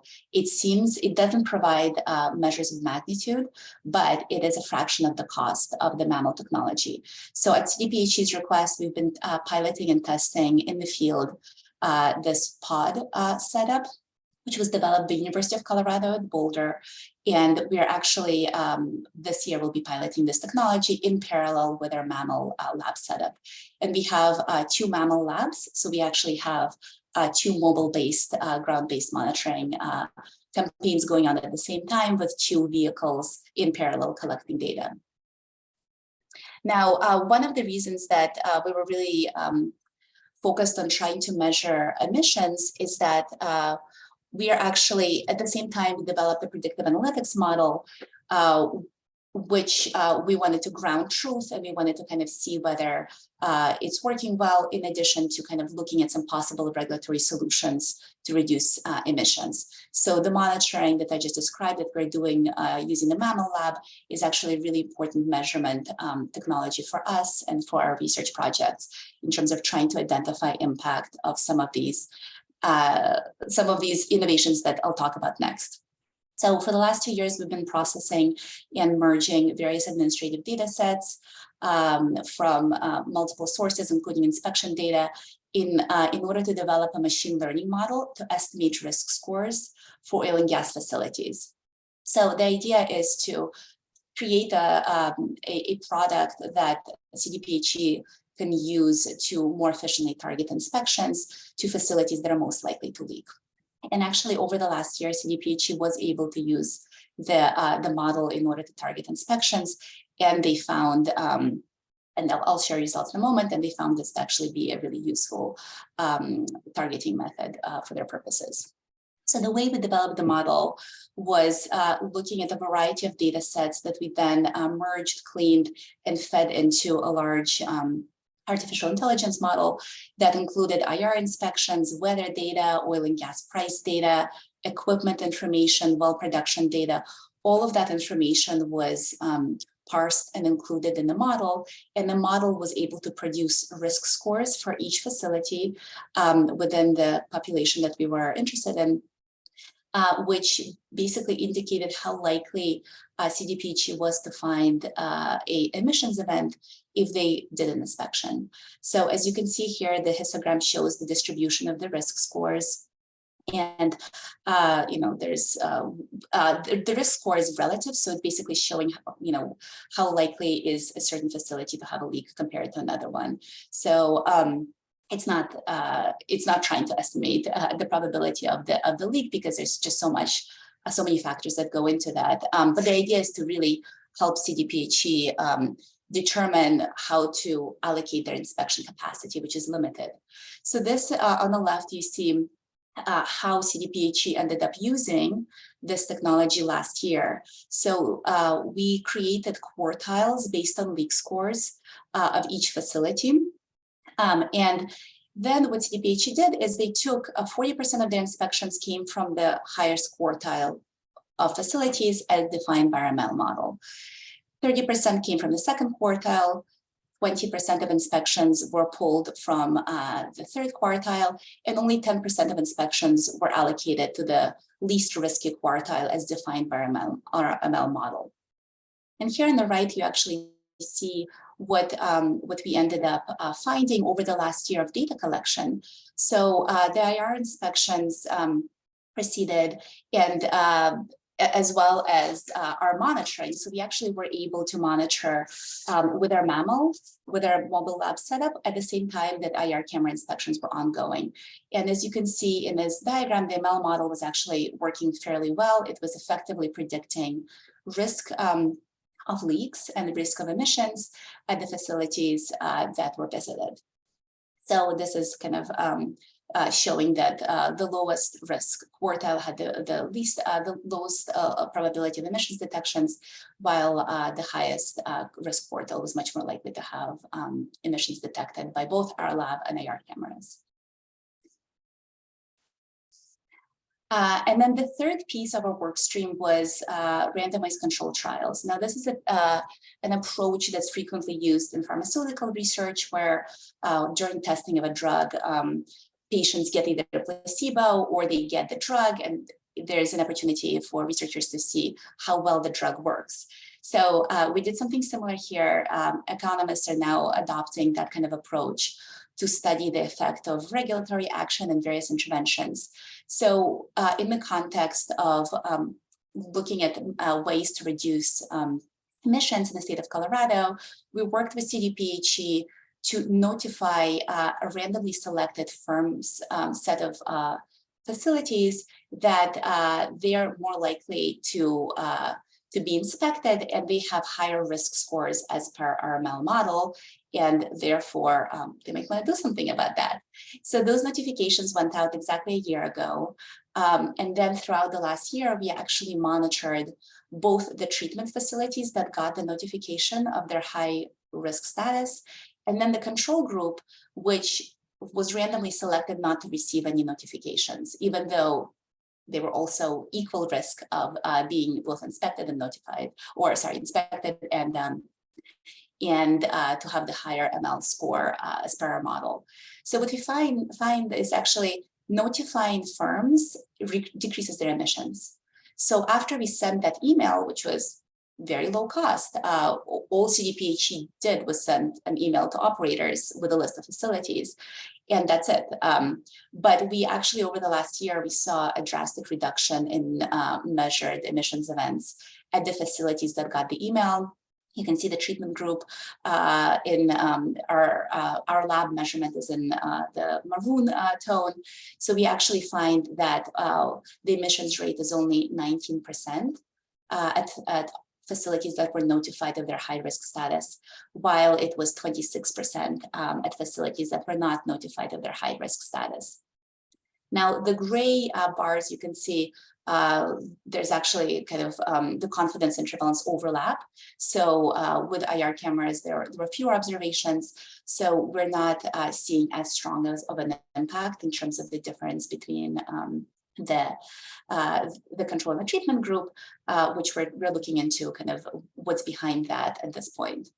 But this is really exciting because I think this suggests that there is an opportunity for oil and gas facilities to decrease emissions once they have a sense of which facilities are at risk of emissions. So hopefully our ML model was helpful, both in terms of inspectors allocating the resources in a way that's more efficient, but also kind of the sharing of that information with operators, hopefully help them kind of allocate their own resources as well to facilities that had the highest chance of leaks. Now, the second experiment we did was less successful. Here we actually did an experiment independently without involving CDPHE. Whenever our team saw a leak, we randomly notified we randomly selected half of the emissions events for which we would be sending notifications directly as University of Chicago to the operator where we saw potential emissions event. So we sent them an email saying, hi, we're University of Chicago, we're doing some monitoring in the area. We saw what looks like maybe an emissions event at this facility. Here's the number. We're not going to tell CDPHE about this, but we just thought that you might want to know. So no regulatory action, no risk of having CDPHE be involved. And as you can see here, we saw a super small decrease in persistence of emissions. So the redetection rate of when we came back a week later and we saw, is the emission still ongoing or not? But that result is not statistically significant. So it's not statistically different from zero in terms of the difference between the treatment and the control group. So we conclude that University of Chicago notifying operators of potential leak events is not really an effective strategy in terms of decreasing emissions. We obviously have no regulatory power. Maybe the operators already knew about these events, or maybe it just takes them a longer time than 1 week to respond to them. So unfortunately, with this particular information treatment, we do not observe an impact on emissions. And finally, my final slide is our plan for this year. So during the course of this year, we're going to continue collecting data for the mobile using both the pod and the mammal lab technology, ground-based monitoring. And this year, we're actually going to do a pilot program where we share a subset of our emissions monitoring results with CDPHE so that they can not only do their annual monitoring targeting, which they've already done and which they'll be executing for the next year, but so that they're able to do additional inspections kind of in real time as they see their monitoring data coming in, so that they can actually do some inspections that are based on the monitoring that's going on right now on emissions events that may be occurring at the given moment. And then they can do additional inspection activity and field days in order to kind of check out possible leaks that may or may not be on their annual inspection lists. So yeah, happy to talk more about any questions you may have. And I think given the kind of collaboration between COGCC and CDPHE in terms of monitoring the oil and gas operators in Colorado, and the fact that COGCC also does IR camera work, and there is some monitoring of emissions as part of your regular inspection activities, I would love to discuss opportunities for potential collaboration and kind of how our monitoring effort can be leveraged to support your work as well. Thank you. Happy to take any questions. Thank you very much. Questions from commissioners? Commissioner Bowe? Thank you, Chair. And thanks so much for the presentation. Apologies for my voice. I'm battling a cold, but I just had a couple quick questions. One, and apologies if I missed that, how cheap are the pods? How much does it cost? Yeah, so they're not being manufactured, they're being tested right now. I think they're approximately $1,000. So yeah, so an IR camera, I believe, is over $100,000. And then our ground-based monitoring is $50,000 for the equipment setup. And then the pod is approximately $1,000. And I think you said the pods can't necessarily measure magnitude, but would they be able to say, oh, there's likely a leak? Is that? Yeah, so basically they have a light that turns on when there is a potential, when there's what looks like an oil and gas leak. So they're able to differentiate kind of, you know, cow methane from oil and gas emissions. And then they just like, the light just turns on. So it's like binary. It's like, yes, something's happening versus no. And one of the big advantage, and IR camera is the same, right? The IR camera cannot quantify emissions. I mean, you can see them, but you can't, there's no number that comes out of an IR camera measurement. So one of the advantages of this technology is that we're actually able to quantify measurement. Now, it's harder for us to do than an inspector. If an inspector was using this technology, they could go on site, they could measure the magnitude of an emissions pretty accurately. Because we're outside the fence, we can't, you know, there's much less certainty in our measurement because we're a ways away, you know, the distance can vary, but it still gives us an indication of the size of an emission. And we've actually, when we've seen really large emissions near population centers, we've notified CDPHE. That was our agreement with them, that if we see something that's a safety concern, we'll alert them, and then they'll try to deal with the situation on the ground. That's great, thanks. And just one more. In your machine learning model, are you able to say which variables contribute the most to our understanding of risk? Yeah. Yeah, that's a complicated question. I know my colleague Katrina is on the line. She was responsible for developing the model, but Katrina, are you here? Can you take this if you are? There's many people on the list. Okay, maybe she's not. We can certainly bring her in. One moment, we see that Katrina has raised her hand.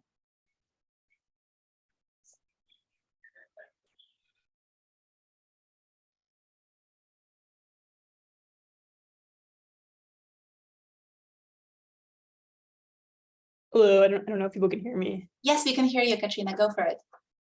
Yeah, so we've spent some time looking at a little bit of the feature importance. As Olga said, it's not super straightforward because, you know, the sort of one of the features of a machine learning model is you can look at these nonlinear relationships, and it's able to pick up on more complex patterns, but sort of at the expense of interpretability.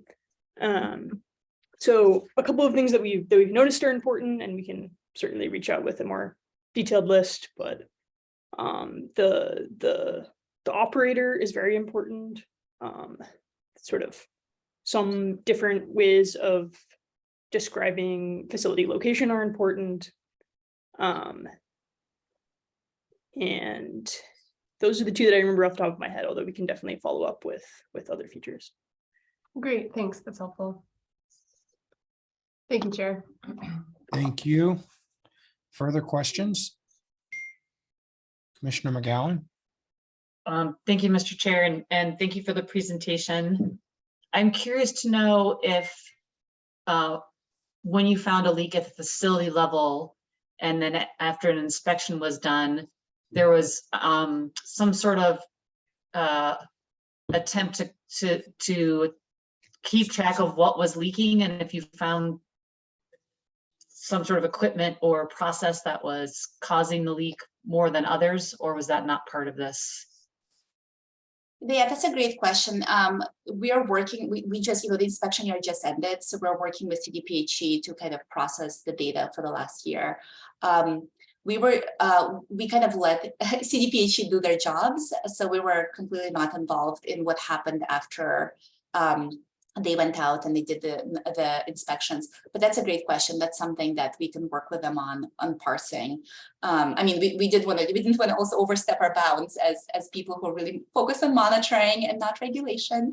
But that's a fantastic question that I think we can look into the data to see if we can learn about that. I mean, one thing that we were able to do with our monitoring strategy is really look at the leak persistence.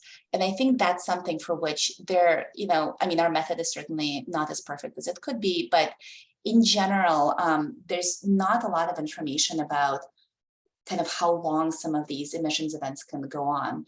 And this graph shows the probability of detecting an emissions event about a week approximately, weekends and holidays and weather events kind of affecting a little bit that exact week timeline, but we actually had the field team go back to every single potentially leaking facility a week later and see what's happening. So as you can see, about almost more than 40% of the time they saw the leak again. And this is an underestimate because in order for our team to observe a leak, the wind conditions have to be favorable, because if there's no wind and all the emissions are going up, then we're not going to really see it from beyond the fence. So we were able to detect more than 40% of the time a repeat leak a week later. So while we can't answer your question of what equipment was leaking, what was happening in terms of after an inspection happened, is there a sense of what was going on with the equipment? Was it fixed? What's happening next? But we were really surprised by this finding because I think we weren't expecting to find such high leak rates at our visits, because we thought that surely they'll fix them quickly, but that just wasn't the case happening. So maybe there's more systemic problems with the equipment, or it just takes them some time to identify the leak, to fix it, etc.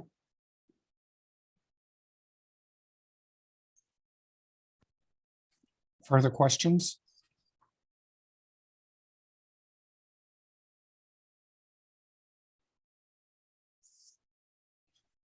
Okay, great. I'm not seeing further questions. Did you have anything further?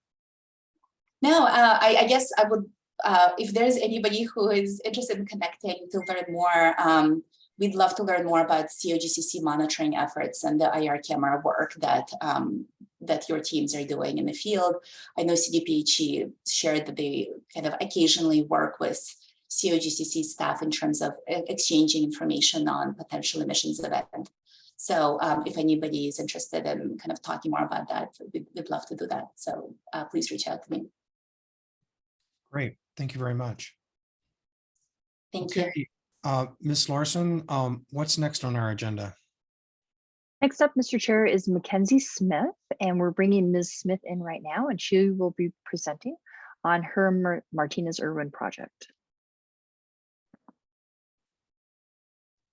Hi, everyone. I'm Mackenzie, senior scientist at Scientific Aviation, and I will get my share screen going here.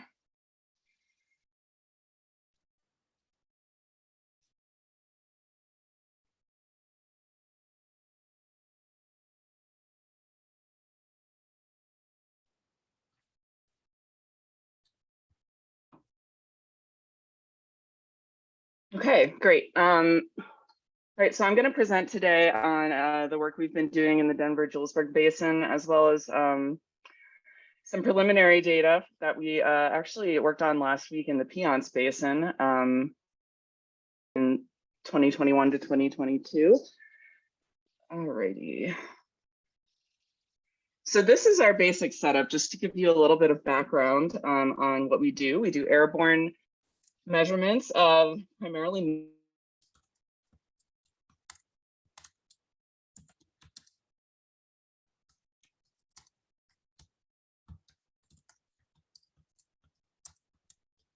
think we may have frozen. Ms. Smith, I'm not sure if you can hear us, but you are frozen.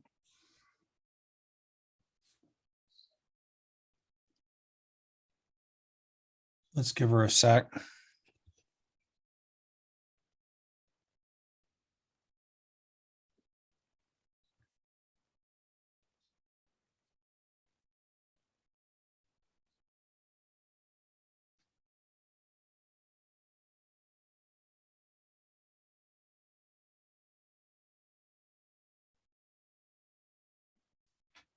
We'll look for Ms. Mackenzie to rejoin and bring her back in as soon as she comes.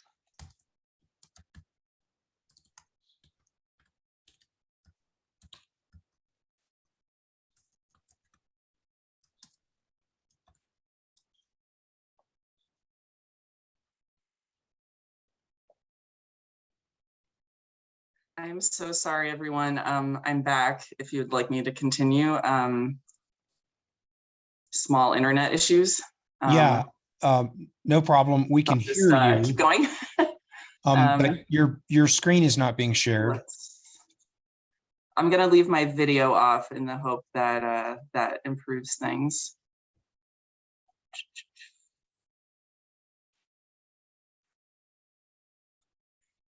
Okay.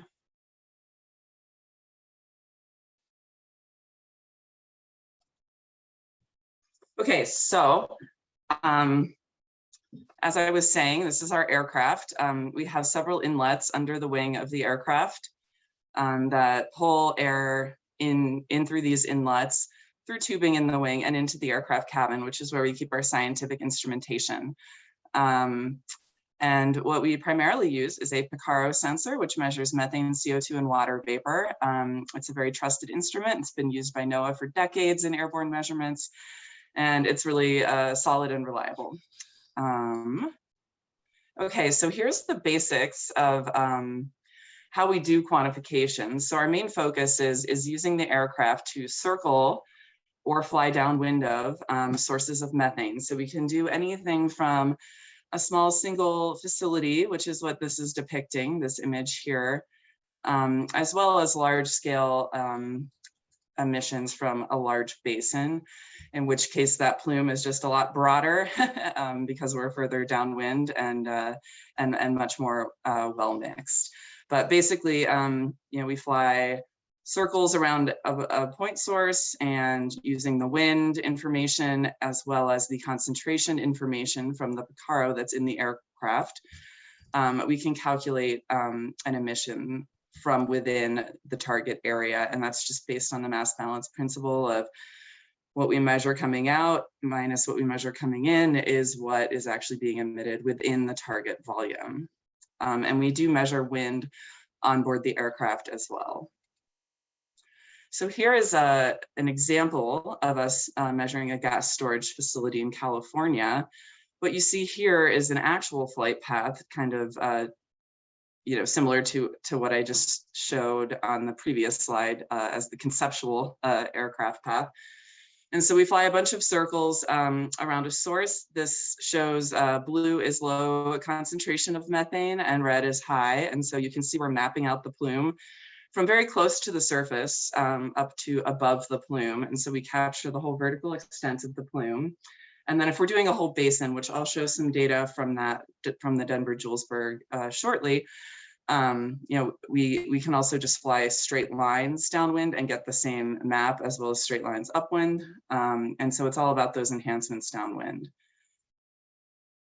Okay, so for the Denver-Julesburg, we kind of do have on tap 3 different types of flights. One is this point source quantification. So, you know, that's important if us or another team finds some large emitter that we want to quantify its contribution to the total emissions. Regional quantification is what I was just talking about, where we do a whole basin. And so this is us circling, basically Boulder is down here in the southwest corner. And then up here is Fort Collins. And then we're avoiding the Denver airspace a bit down here in the south, which is why that curve is there. And so that's a similar principle, circling a volume and calculating the emissions from within that. And then we can also do what we call lawnmower or detection flights in order to locate those large sources ourselves. It's kind of, we don't really get a quantification, but we can tell if something is large, small, or medium, and worthy of further follow-up. So here's just a few examples of some flights we did in 2021 during the intensive that Dan Zimmerly was leading. As you know, there's lots of non-oil and gas sources contributing to the total emissions from total emissions in the Denver-Julesburg Basin, which we know from Gabby Patron's work years ago. And so a lot of these feedlots obviously are large contributors that we identify. And then there's also things like gas plants that we can measure. So these are just some examples. And then here's an example of a flight where we've introduced an ARIS ethane instrument into our flights to aid with apportionment of different types of emissions. And so on the left, you can see methane, and on the right, you can see the ethane map. And so this is just a portion of the basin that we mapped out in 2021. And you can see a few different emission sources that can be attributed to oil and gas based on the ARIS ethane data. Okay, and then here is how we do the entire basin, a big circle around that basin. To do these measurements, there are certain requirements. The main one is steady winds across the entire area. And so that is a condition that is not frequently met in the basin, but we are looking for that before we do a measurement, and then after the fact using the high split model to just confirm that the winds are good. If the winds, for example, were swirling around in this basin, we would then reject that measurement because if things are just swirling around, they're not satisfying the required constraints for the box model that or the cylinder model. And here's just another example of a measurement in the Denver-Julesburg Basin. We got 2 in June that produced very similar numbers. And again, we have steady winds going through the basin. And so here's just a summary of what we were able to do in the Denver-Julesburg thus far. As you can see, there's a few rejected measurements, which is always a quality control measure. That particular week in September was a bit challenging with respect to winds. And so several of these measurements were rejected due to that. So only the measurements that actually satisfy, reasonable winds were used. And so basically, this is not a full picture. Obviously, this is not a representative sample of everything in the basin. This is only a few measurements. So it's, but it's indicative of what we could do, assessing different point source contributions. And then the basin-wide emissions were basically 18,000 kilograms per hour on both of our whole basin measurement days. So ideally, we can get a complete picture of the basin over time. And here's a quick summary of the funds used in the DJB to date, about 30K. And then excitingly, we headed out to the Piceance Basin last week. And so this is very new data. This is also a very challenging basin. And so we came up with a strategy in conjunction with Carbon Mapper, who we have worked with a lot in the past and who we had a very productive collaboration with last week in the Piceance. And so basically, due to the strange winds that happen up here, so you can see there's a valley that goes through here where Rifle, Colorado is. And then the elevation ranges from about 10,000 feet down to 5,000 feet above sea level. And so Carbon Mapper and SciAv came up with some boxes with large concentrations of well pads and other facilities that we could see on Google Earth, as well as relatively consistent elevation changes. And the reason for that, and I didn't really get into that in the method, is that both us and Carbon Mapper actually prefer more consistent terrain because for our measurements, we maintain a consistent AGL above ground level for each lap. Right, okay, so we did actually get some of these larger areas. And this is what we've labeled box 3. And let's see what the next slide is.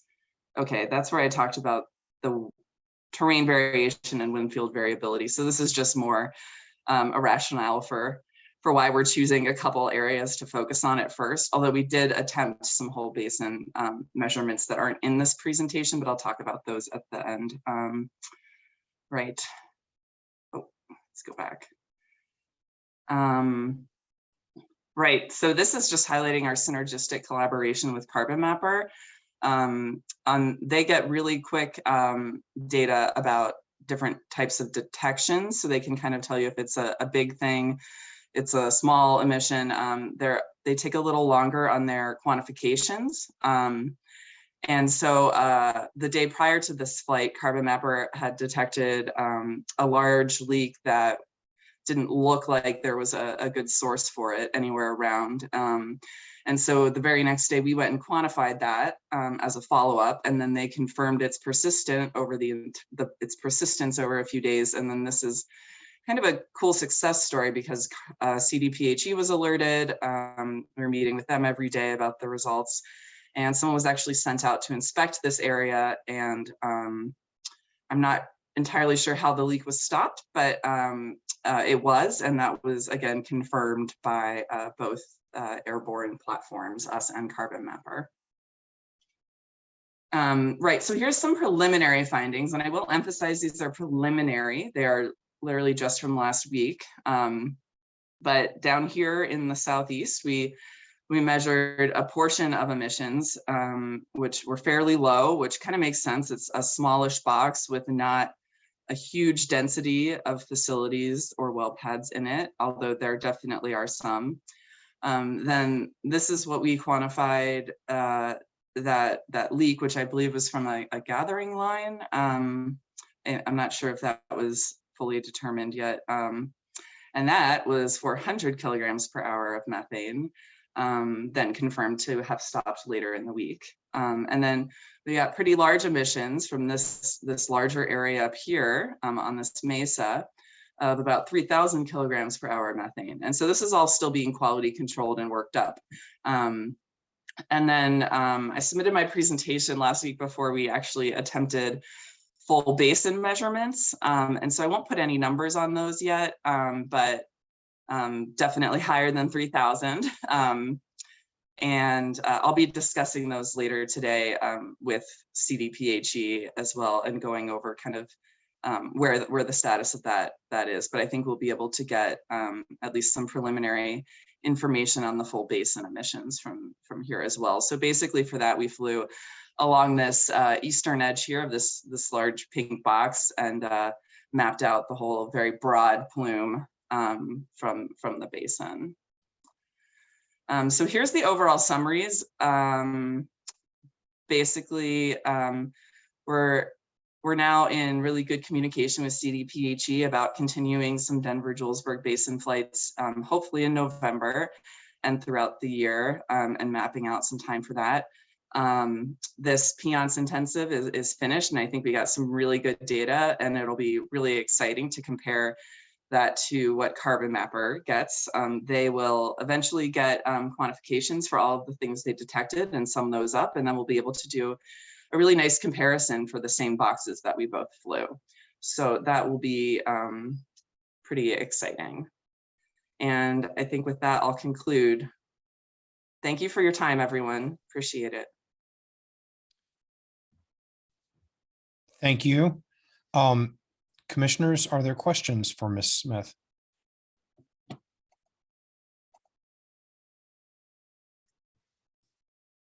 Commissioner McGowan?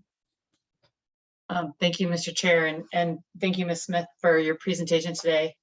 I joke frequently that sometimes I feel like we're sitting in science class in college, and I need to take some refresher courses. I don't really have a sense of what 100 kilograms versus 2,000 or 3,000 kilograms means? Like, is there something, can you quantify that or put that in perspective? I am so sorry, my audio cut out for a moment there. I am so sorry about all the technical issues, but if you could just rephrase your question, sorry about that. No, it's okay. I'm wondering if you could quantify, so in your most recent Piceance Basin study, the 100 kilograms versus the 2,000 to 3,000 kilograms, I don't really have a sense of what that means. Is there some way to put perspective on that or some? Yeah. I mean, so initially we can compare it to what we're seeing in the Denver Julesburg, which is about 18,000. And I think some other groups got slightly higher numbers, maybe 20 to 23,000 within error of each other. And so the 3,000 is obviously much smaller than that. And for the whole basin measurements, I'm leaning towards they're lower than the Denver Julesburg. But again, I don't want to throw out any preliminary numbers that are going to be changed later, but definitely that 3,000 is a fairly substantial contributor to the entire field in the Piceance.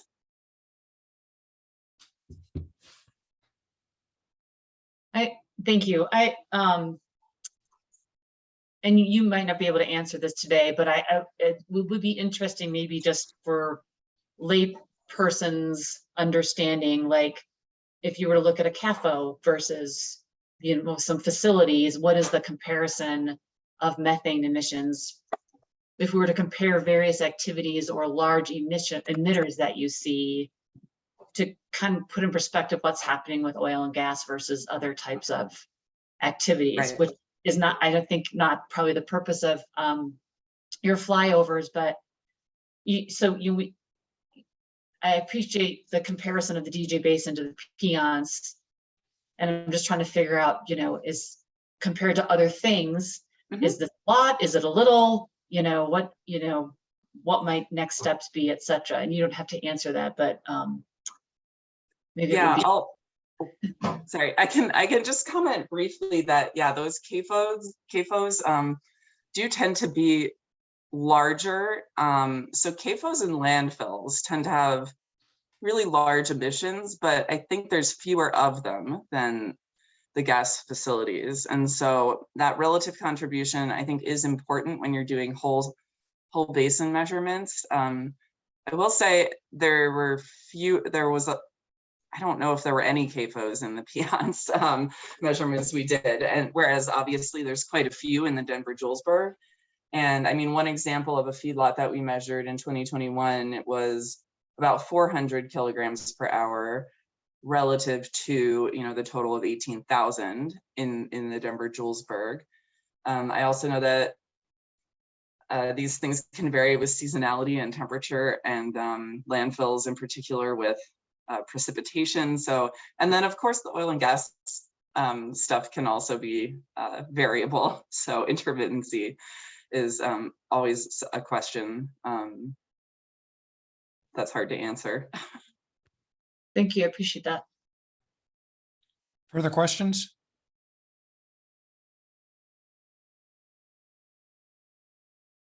Okay, seeing no further questions, Ms. Smith, thank you very much for the update. We do appreciate it. Thank you, and sorry again about the technical issues. No problem. We're all used to those matters at this point in time in our daily lives. Ms. Larson, next on the agenda is the Ward Petroleum variance, I believe.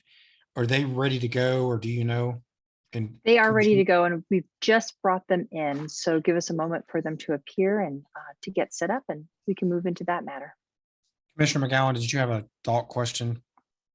Yeah, thank you, Mr. Chair. I'm just wondering if at some point in time we can invite CDPHE to have a conversation with us. So we've now heard presentations about all of these studies, and how do we put them all together to paint a picture or the story of what they're all telling us if we take them in there, if we add them together.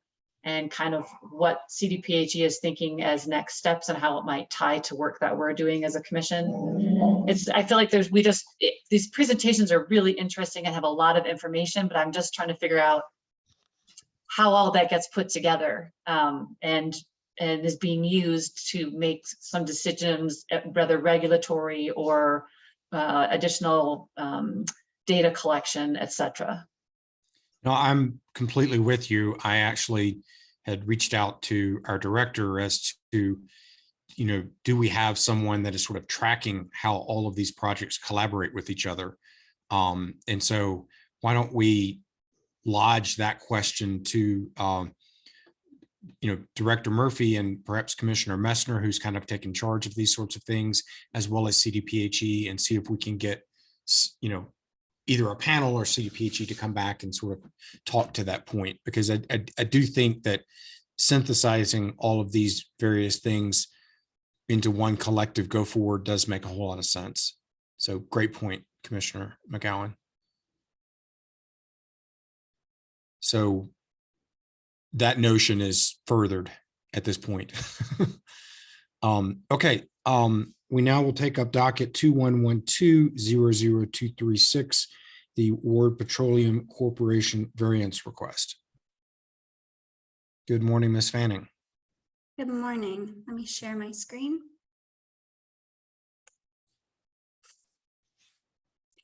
Are you capable of seeing? Yes. Perfect.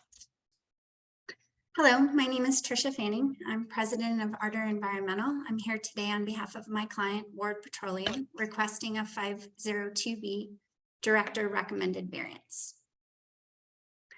This slide represents the subject location, which is the former Ward Petroleum UPRC Federal 23-2, which is shown, let me highlight this, in yellow.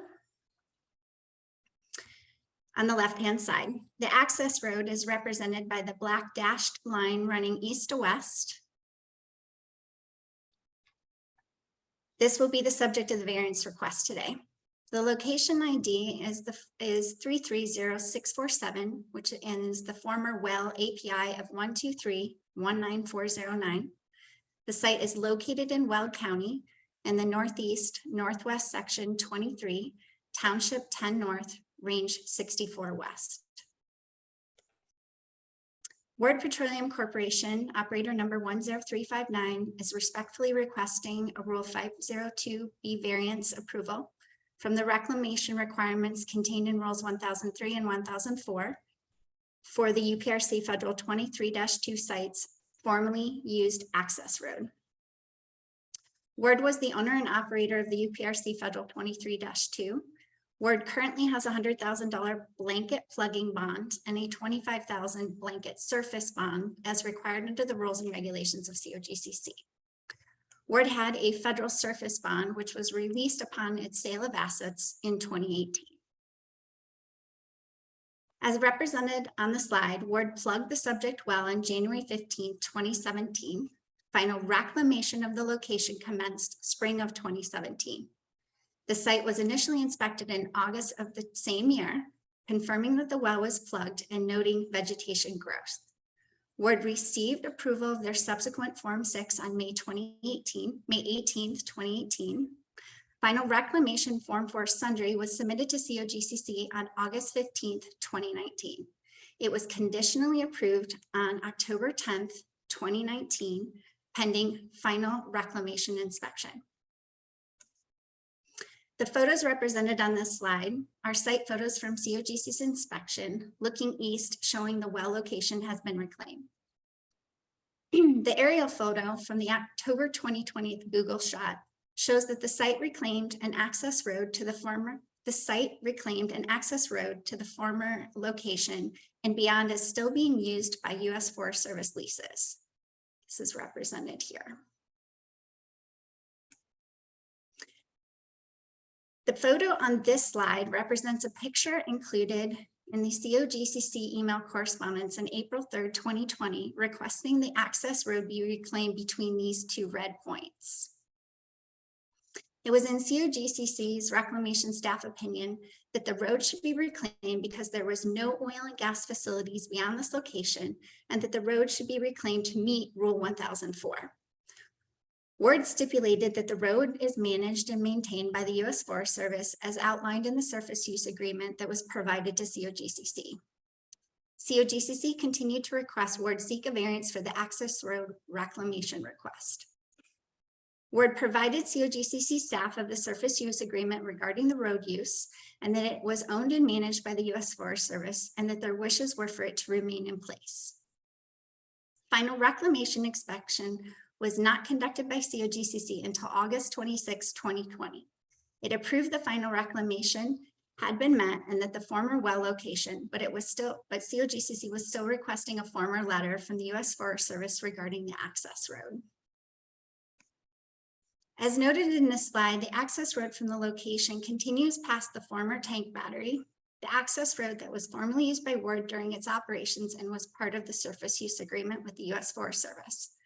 Per COGCC, the road does not currently meet Rule 1003 vegetative requirements and therefore does not meet 1004 reclamation requirements.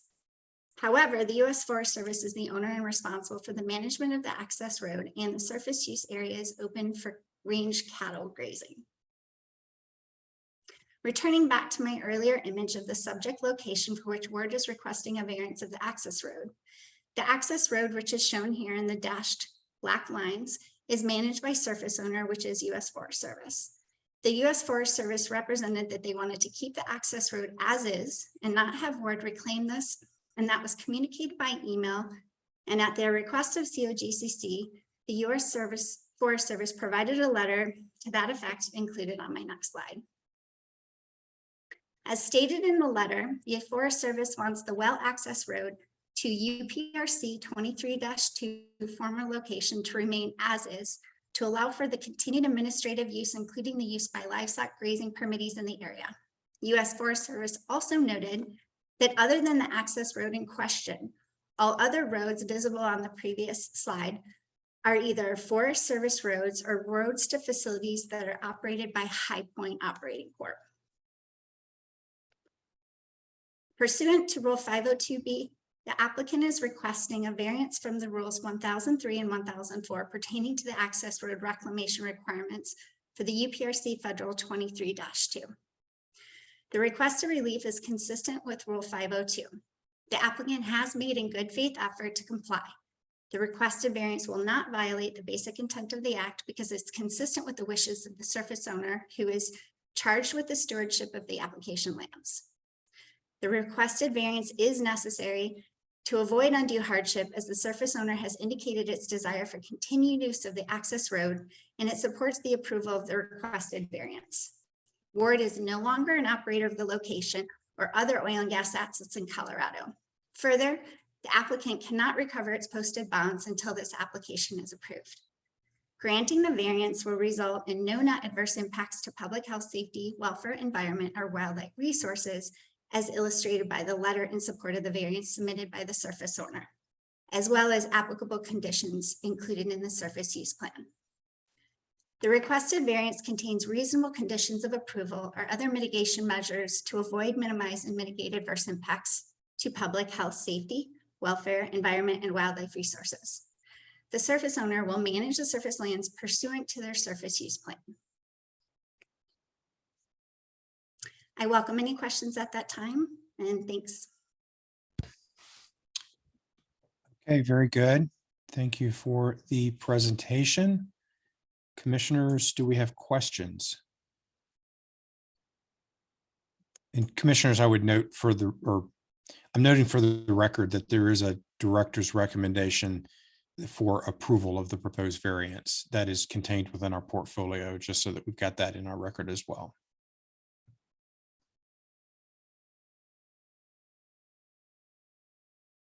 Okay, I'm not seeing any questions. Commissioners, do you desire to deliberate, or does anyone want to make a motion? Go ahead, Commissioner Cross. Thank you, Mr. Chair. I'd just like to point out, I appreciate working with the surface owner in this kind of aspect, and I think it's important to consider the surface owner's feelings on maintaining the road as is, and therefore I would support approving this variance. I'll take that as a motion to approve the variance. Do we have a second? Second. Motion from Commissioner Cross, second from Commissioner McGowan. Is there further discussion? Seeing none, all those in favor signify by saying aye. Aye. Aye. Any opposed? Motion carries. The variance is granted. Thank you, Ms. Fanning and Mr. McGowan. Thank you. All right. I believe that concludes all the matters on our agenda as presented to us today. Astoundingly, we are done before noon. Does anybody have anything else at this point? Seeing none, do we have a motion to adjourn? So moved. Second.